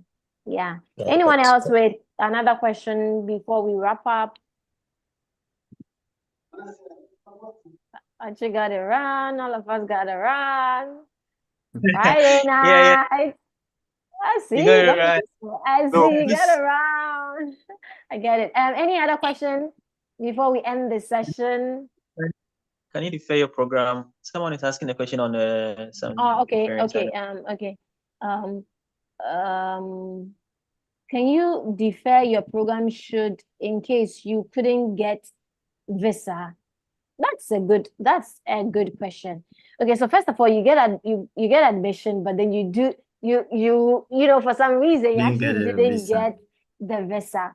Okay, so one thing you can actually do is to reach out to the university. You're going to reach out to the university that, I actually did not get the university or that of the person, the coordinator in charge of the program. You let them know that this and this is actually what happened. What are the steps? What can you do, especially in that situation? When you let them, there are some students, they don't get visa, they don't do anything. There are some students, even they get that of the scholarship, everything. If they decide not to go with it, they don't get back to the people to kind of inform them of updates and all of that. So reach out to them. If there's a possibility for you to be able to, respond and do it the next time, they're going to let you know. If not, but in most situations, I'm going to tell you the ideal situations. If you get admission and then you actually don't, you defer from a program that you are enrolled in. You defer from a program. Deferral comes when you're already in the course of something and you're deferring. But then usually, if you've just gotten admission and then you've not gone through all the other processes, in most situations, you're not yet a recognized student of the university. That is if you have not enrolled. So it all depends. If you just got admission, you have not gone through all the other processes, you got admission and everything, and then you just didn't get the visa, then in some situations you can get to, defend. Some situations it might not. You just have to apply the next time when the portal opens. I don't know, Audrey, if you have anything to say regarding that, and I don't know if you have anything to say regarding that as well, Godwin, before we wrap up. Okay, I think you said it all. Okay. Banner is asking, Stephen Banner is asking, hello, will a sponsorship letter be enough for someone who is not a parent nor sibling, but willing to sponsor the student? A person from someone. Who is this someone? So he's asking, Banner is asking, in an instance where someone wants to sponsor me, we are not related, but then the person is giving out a sponsorship letter. Is it, is it something that can be considered by the embassy? So what I would say is, in most situations, the rules are clearly stated out.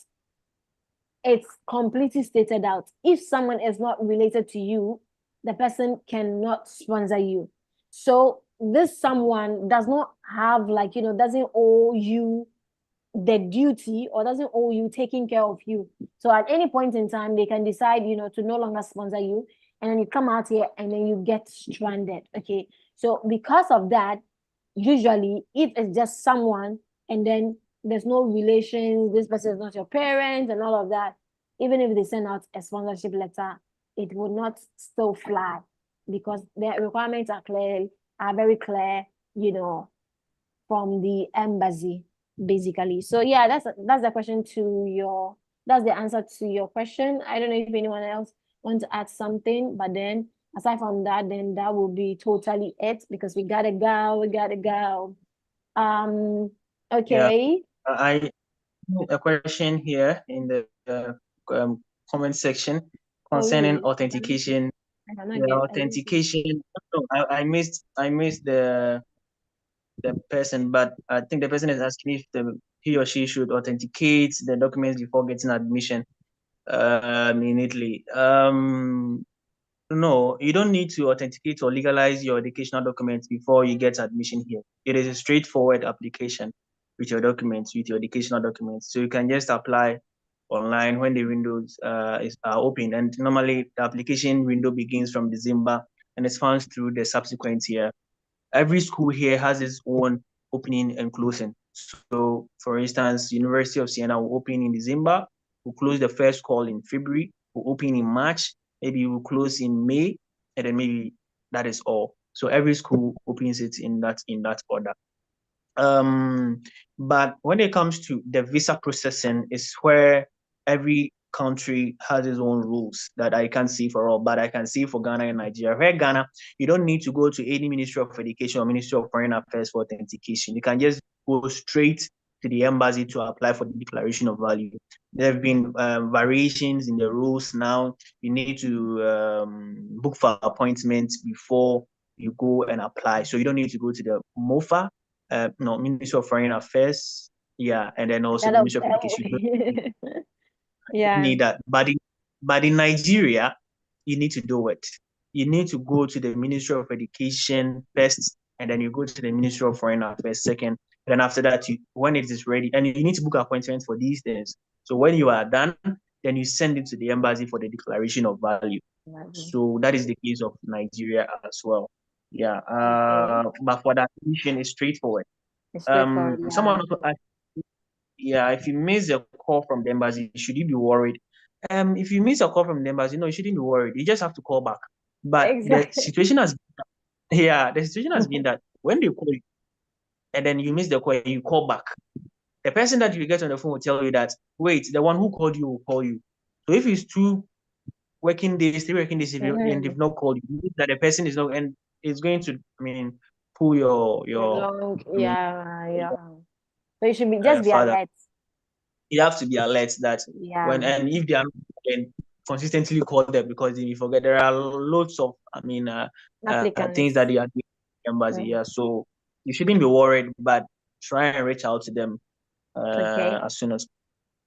Okay, so before we take the final questions from here, and not sure if you have to go, no problem. If you have Yeah, to I'll go, hold on for a while. I need have to to go, no go. problem. You have to go, no problem. I'll Okay. Because at 8, you have to be. I have a question from Prince. Before I let the questions that we have here, the people who have raised their hand here. I have a question on YouTube. When you complete your course, do you get documents of Italy like Carta or Soggiorno? What schools, I mean, if you study, you only get your bachelor's degree or not a master's degree. Man, on what was the yeah, question? it doesn't. No, if you finish your school, if you finish your course in Italy, do you get documents of Italy? Like you studied in Italy, so take Citizenship. Soggiorno, take Carta Soggiorno. What schools? I mean, it has nothing. It doesn't. It has. There are two different things completely. When you come, you're on your study permit. If what you are trying to say is after you are done, you can apply for it, then I'll understand in a way. But then if you are talking about that at the moment you complete school, then the government is like, we're done. Actually, you come to study, you left Ghana, you came to study in Italy, we are collect Carta di Soggiorno, then I'm not really, really getting it. No, when you complete your course, you're going to get the certificate aligned to the course you study. Bachelor's, you get bachelor's degree. Master's, you get master's degree. If you're applying for that of, Soggiorno, that's completely different. And then Carta, you don't even have to talk about that because after studying in Italy, you don't yet meet the requirement to apply for Carta Soggiorno. So that one, no, you cannot. But then if you're talking about Soggiorno, and it depends on the type of Soggiorno, because if as a student, you're already on a study permit, are you talking about working permits? What exactly are you talking about? So it all depends. But then after you are done, please, you're going to get that of your degree, that of your master's. It has nothing to do with you getting Carta di Soggiorno or that of the Permesso di Soggiorno in any other way, if that's what you're trying to ask. And yeah, you got something to say? okay, so I think it's also about the commune that you are living in. That also determines which documents you should have. Because I have a friend of mine who is on the Invest Your Talent scholarship. As at now, he has not gotten his permit yet. He just have the receipts which he used for his normal documentation. But as to the card itself, he has not gotten it. But I think my commune has been so swift with the documentation process. So in less than a month or two, I got my permesso di soggiorno motivo studiare. That is a student permit card. Permits. Yeah. And I think I had wanted to change my SIM number or a SIM card, and I needed the Carta D'Identità. And I never knew I could apply for the Carta D'Identità as at now. So quickly I went to the commune and then put in my application, and they took some documentation from me like accommodation, permesso di soggiorno, and other things. So now I have my Carta D'Identità. But wow. that doesn't mean you are living in Italy indefinitely. After you finish, there are other processes to convert from study purpose to work purpose, and either to get a long permits. It also depending on the process you have to take. So I think what the person wants to actually hear is about either it is possible to stay in Italy after your study or not, which is possible, It's possible as long but as there are you meet processes the that you requirements. need to follow as well. So Yeah. get a visa first, and we believe when you And come then here, you start picking either up you want to from the other. stay or you want to go back to any other place or go back to your home country as well. That will be determined. Yeah. And that of the situation with the permits is actually like a national something. Like is actually the questura that deals with it. Your questura in Bergamo, I just give them like two. Here, down here, I'm telling you, I'm just not understanding. You just go for appointment and they'll give you 10 months later, 1 year later for you to do. I'm telling you, it's crazy here in that of Emilia Romagna. But then, yeah. So it depends basically. We have some questions here. Damaris, come on, because you've not asked the question yet. So you can come on and ask the question. Good evening. Good evening. Yes. Please, for my situation, I'm about to apply for the visa, and I'm hearing if it's not your parents, they wouldn't allow you. But I have a cousin. My cousin is an Italian citizen, and she was sponsoring me. Am I allowed to? Well, the good thing about that is in that of the requirements from the embassy, if the person sponsoring you is, someone located in Italy, it gives you more of an advantage. Why? I'm going to, state it out to you clearly. The reason why the embassy actually rejects other people that are sponsoring you, other than your parents, is for them to be able to be sure that that person can sponsor you, and then they can hold that person responsible, or by law, that person can be held responsible in sponsoring you, which is basically your parents. But if someone is living in Italy and the person says that he can sponsor you or she can sponsor you, what would the embassy do? Here is it's very, very easy. They're going to find out how much the person actually earned. When you print out the statement, they're going to find out like the strength of the person, how they earn, what the apartment they're living in. Like basically, they will be able to know more about the person, and they can be able to guarantee that this person, like they can be able to ascertain that this person can actually sponsor you or not. So it's true. Someone in Italy, it gives you a higher chance that they are going to accept. But then at the end of the day, it all depends on the strength of the person in Italy. Not just because the person is in Italy, but then it depends on the strength of the person's finances in Italy. Because we have people here in this country where people in Ghana are earning, like, they are financially much more stable than they are, So basically, I'll say someone in Italy, yeah, gives you a more, greater chance of, getting the visa, but they are all going to ensure that they're going to evaluate this person, their documents and everything, to find out whether this person can actually sponsor you. So let her issue out that of a letter of why they want to sponsor you, and why are they saying they want to sponsor you and everything. And let's see. But then please, before we finish, just like Godwin and all the others has mentioned, it all depends on the specific guidelines from your embassy. So do cross-check. I know from that of the Ghanaian embassy, they give out that of that situation of if someone is here in Italy and all of that.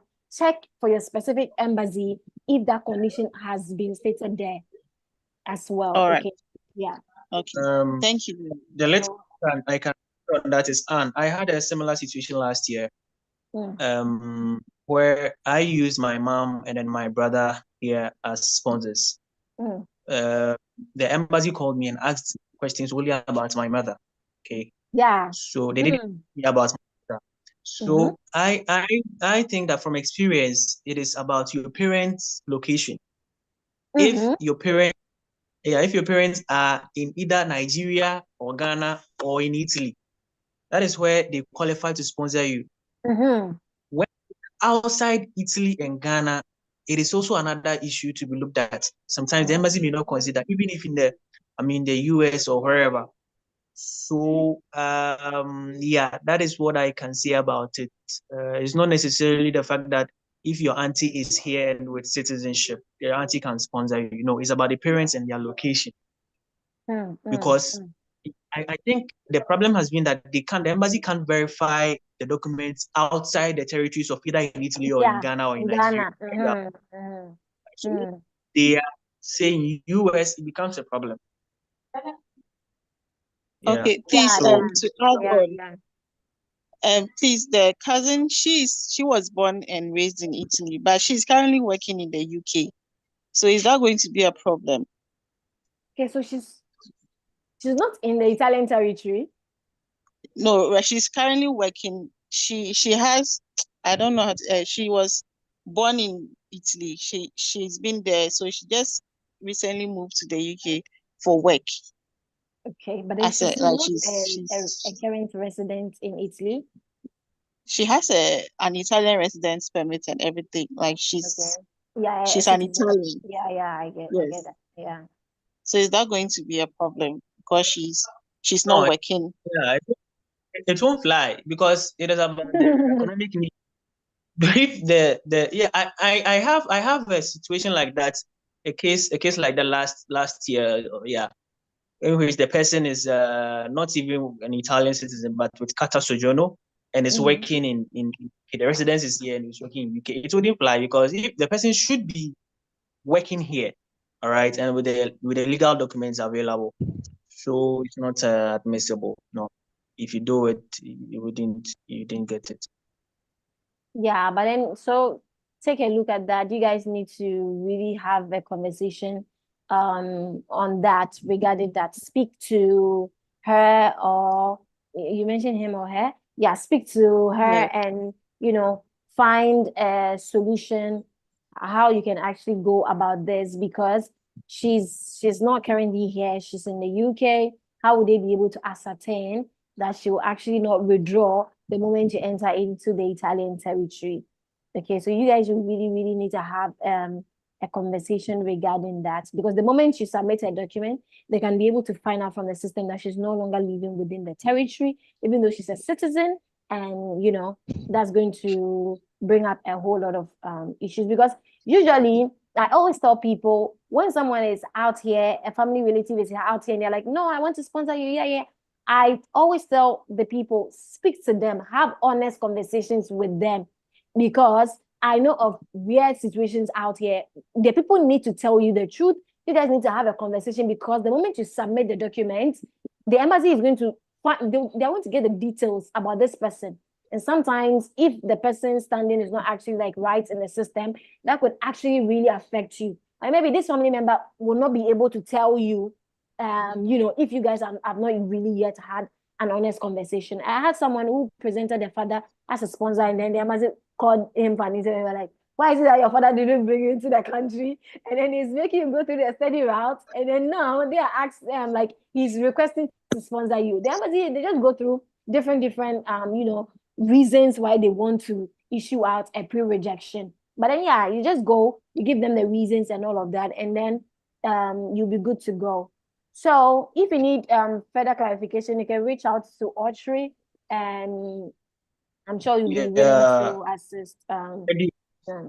Whilst your session already, people are calling and sending messages. Let me clarify this. I think Precious is asking, the person may be asking for post-study visa, how much longer he or she can stay back before going back to his country. Okay, so here, like Anne rightly said, we have two documents. We have the permesso di soggiorno or the Carta Identità, that are key documents. We have the Cessa Sanitaria. When you are here, you would know all these documents. But when you are a student here, you are accessible to these documents. The Carta Identità is for 10 years, and you can get it from the communal, like in Ghana, you say the municipal assembly. And the permesso di soggiorno also. Now the situation in Italy is different, that when you apply, it takes a very longer time. As Gordon rightly said, sometimes people have their appointments in so many months. So it becomes difficult for you to get a permesso di soggiorno. Permesso di soggiorno is 1 year, which is the permit of stay, subject to renewal. All right. When you are done with school, that is after your 2-year stay or your 3-year stay, you have a 1-year work permit. Okay.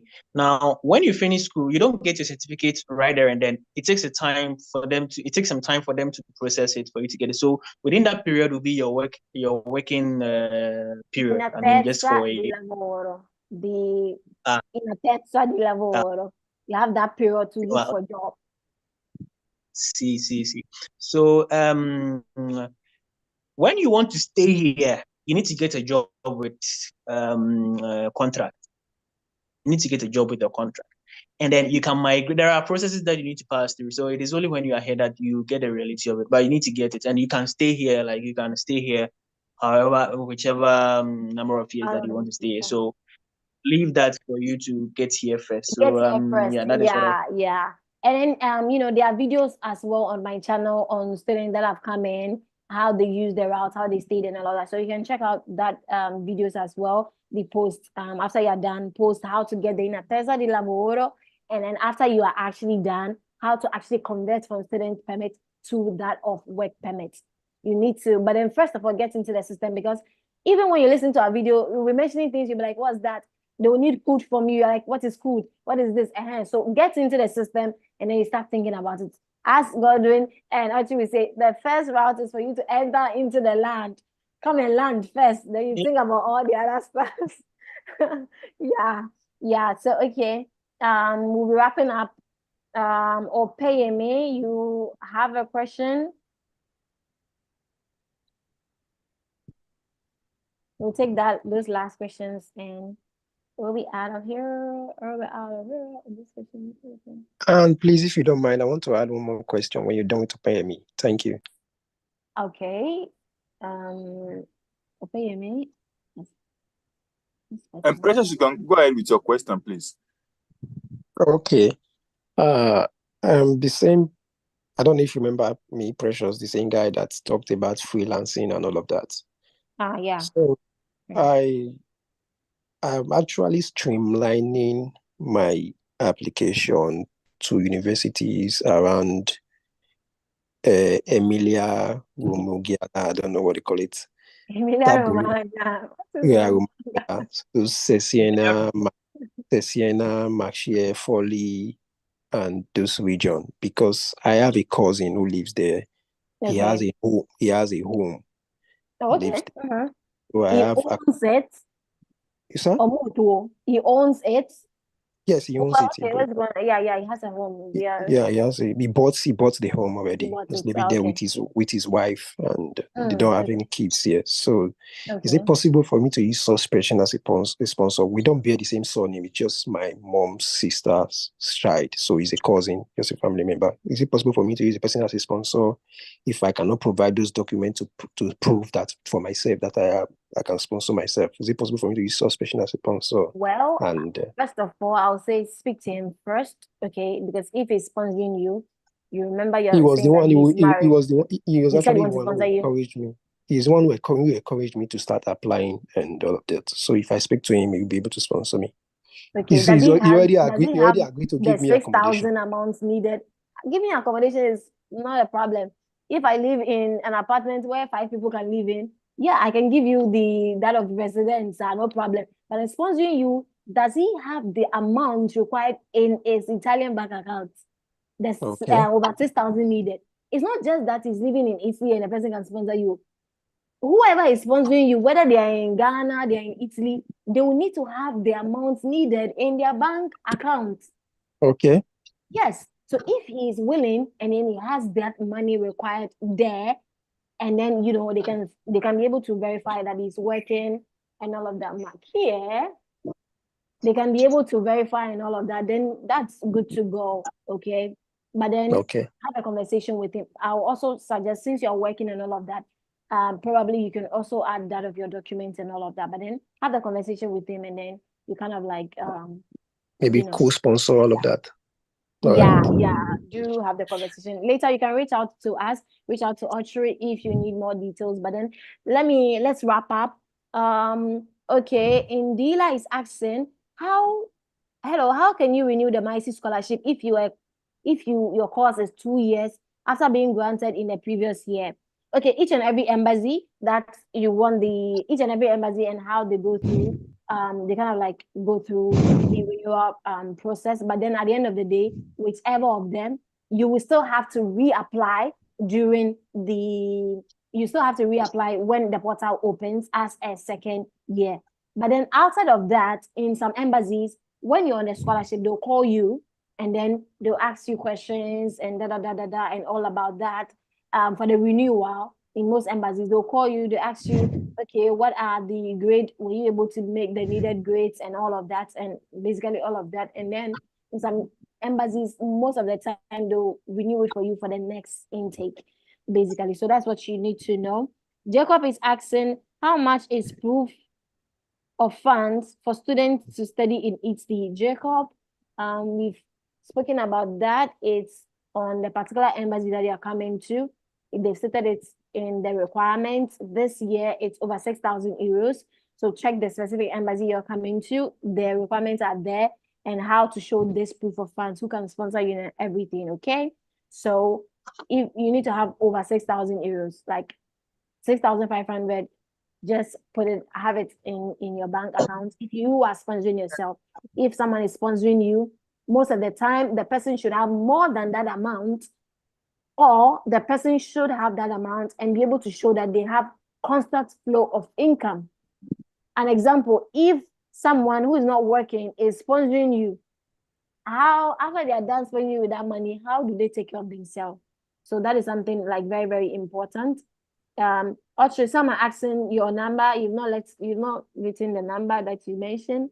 I've sent the number to okay.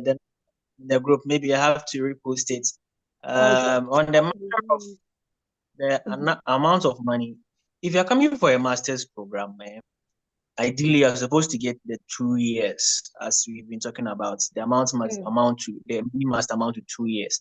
But if you don't have the 2 years, it's not obligatory for you to get all the money in your account. Like I'm saying, it's not only about the money in your balance in your account, it's about the history, and also it's about the declaration of the assets. So for instance, if it's 6,000, I think 1 year is 6,000, so 12,000 euros is what you must get. But if nothing at all, you can get an amount of like 9,000 to 10,000, proving to the embassy that you are financially strong and that there are other monies that will be coming in. So mostly it has been like you have to show some stock of money or possibility of getting additional funds when you are outside your home country.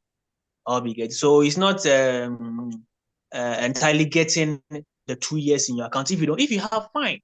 That's great. But one peculiar situation in Ghana here is that if you have lots of money in your account, like some people go the extra mile of applying with like 300,000 Ghana cedis, 400, the embassy will scrutinize your documents. Like they will scrutinize it very well. That is over even the 12,000 cedis that you are showing. And in this case, yes, you are going to be called by the embassy, maybe on phone or there for an interview, especially if your source is not clearly stated in your documents that you sent to them. So you shouldn't over, I don't know how to put it, but you shouldn't send monies or balances overboard. You should do the conversion and get to know the amount you are supposed to get. If you're not going to get it, show a prospective means of getting it, and then you are good to go. So I'll type my number in and then let's see. Okay, so Alex is asking, what are the general range of university fees for undergraduate degrees? Well, in Italy, expect something from 300 euros to that of 2,000 euros, like an estimate of fees in various Italian universities. Though in most cases, I've really seen like international students having to pay that full amount, like 2,000, because of the EasyOP documents, and because of the various, most universities actually do state out in your pre-enrollment summary, they tell the amount that you have to pay for fees and all of that. And sometimes they look at the region you're coming from, what country you're coming from, and all of that. So they adjust the fees depending on that as well. And then students who actually do not also win scholarships in Italy, when they still do present the EasyOP documents, by law, those universities are required to, adjust the fees to fit the students' family's economic situation. So they'll reduce your fees for you, when you present the easy document, and depends on the amount that you guys earn. Okay, so Precious, you ask your question and then we'll wrap up and we go. Precious, come on. Precious, you got a question, your hand is up. I forgot I didn't unmute myself. Now I have unmute myself. Okay. So the last question is, when you talked about the EasyOP, is the EasyOP compulsory for everyone, whether you sponsor yourself, whether you're applying for scholarship or anything? Well, wait, Easy is, I don't know, you're talking about the visa application? Yeah, is it compulsory that everyone must do that ESE-OP? No, Because it's not like something that is compulsory. Actually, it's something that gives you access to benefits in Italy. So if you don't want to, in most universities, they've written it on their website. If you don't want to, they'll charge you the full university fees.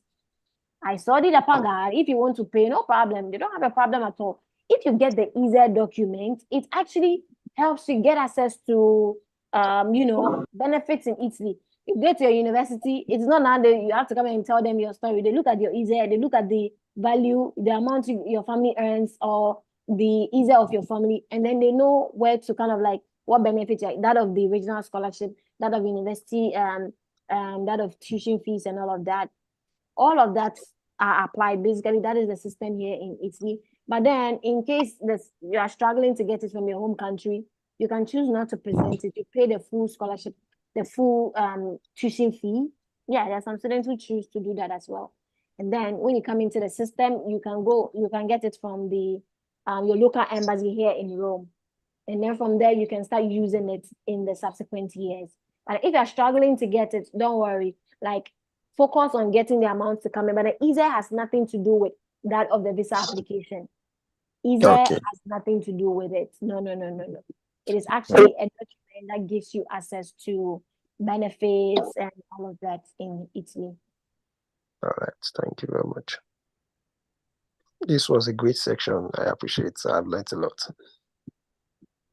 You're all very, very, very much welcome. Thank you for joining this session. It's Friday. Everyone have, something up to do, but then you've taken time to come on here and, get to know more about this study in Italy that so many of us have been talking about. Thank you so much, Autry. Thank you, Godwin, for taking time. I know it's Friday evening. Those who have to go to work have to go to work and all of that. But then you are here. I know. I to know. go like Yeah, I get it. Thank you so much for coming on, for taking the time. And thank you all for honoring and coming for this session. We're going to meet, as 2025 admissions will be opening, we'll be having more webinars to kind of like help people who have questions and all of that about studying in Italy. So more webinars, will be coming soon. But then for now, for today, I'm glad to have hosted each and every one of you. I'm cheering each and every one of you on for the fact that you want to get knowledge. You want to be able to know about the processes, because there are people who just came across and they were like, they didn't have any idea at all. But then most of you are putting in the effort, and I'm wishing you guys the very, very, very best. Those who will be applying for visa and all of that, I'm wishing you guys the very best as well. But then that is it. And this is going to be about each and every one of us. Ashri, thank you. God, I don't know, Ashri, if you have the last words, you can tell it to us, Godwin, your final words, and then we wrap up and here we go. Yeah, I would say that Italy is one of the best places you can come. Most people do not know that. There are courses here that we can offer. Some people message me and be like, Charlie, but you don't speak Italian. How are you studying there? Yeah, they don't know that there are English courses here. Yeah. And the situation here, it's a direct vice versa in the UK and the US, where indigenous students are paying lesser than the foreign students. Here, the indigenous students are paying rather higher than the foreign students, and even the amount of paying. I'm telling you, do you know, it's something we actually don't talk about. Yeah. Let's go ahead. Like, people that actually don't know about this, but then it's just too funny.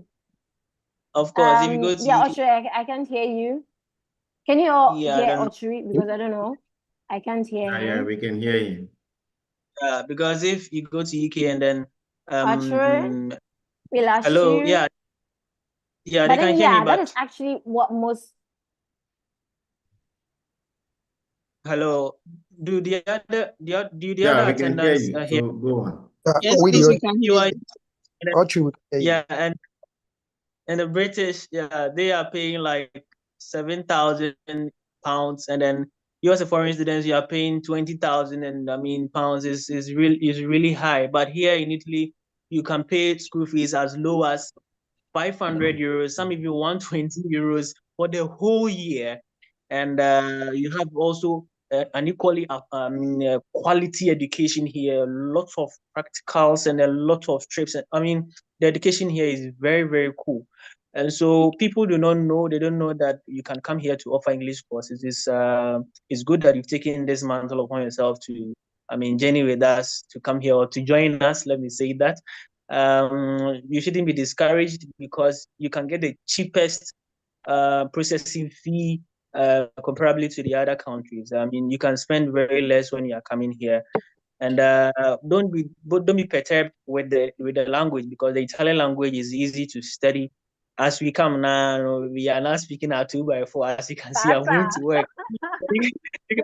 You can ask me, how am I going to communicate with them? How do I communicate with the people? Yeah, I mean, it's fine. I'm not that perfect, but as I sit here now, I knows that I can speak my Italian with them. If you don't understand English, yeah. But the fact is that, yeah, some of the Italians also speak English, so you shouldn't be perturbed about the language. When you come and then you are determined, you tune your mind to study the Italian, you can grab the language with ease. People learn and speak the language very well within 3 months. It's about dedicating and devoting yourself to study the language, and you are good to go. There are so many opportunities here. If you get this visa, you have opportunity to travel to any Schengen area that you want to go to. You can go to Germany, wherever, France, and it's a free pass. They're not going to check anything, just about maybe showing your card identity or whatsoever that's document that you need to get. So it is a life-changing moment here for all of you, and I wish you the very best as you make your application. Please make a very solid application and make sure that you get your visa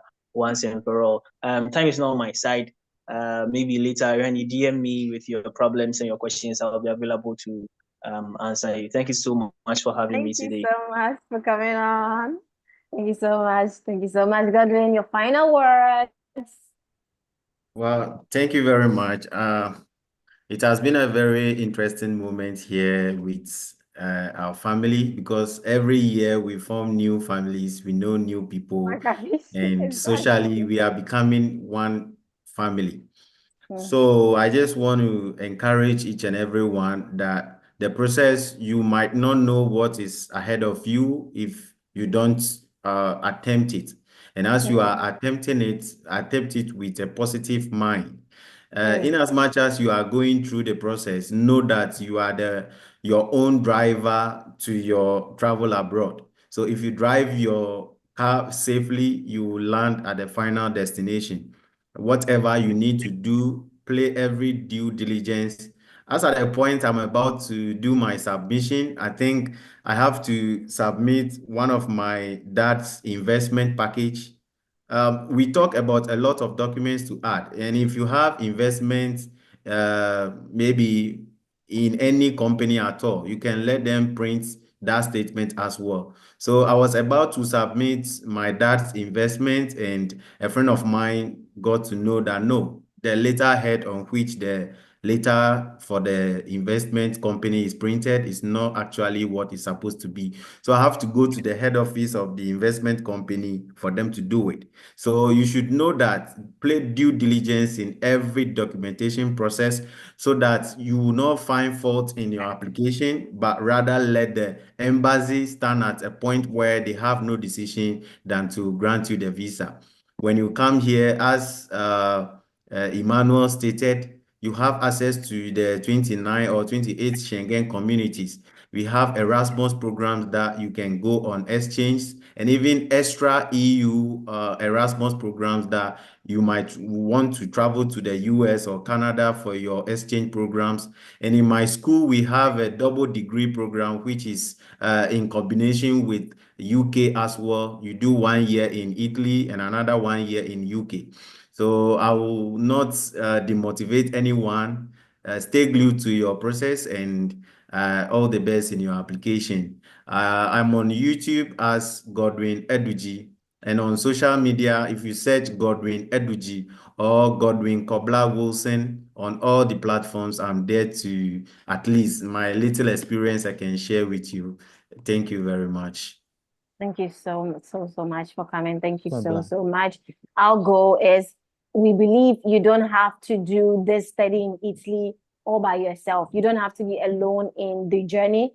So we are here to provide a community. That is why we have the study in Italy community, the group on Telegram, where we assist incoming students. We don't take anything from you.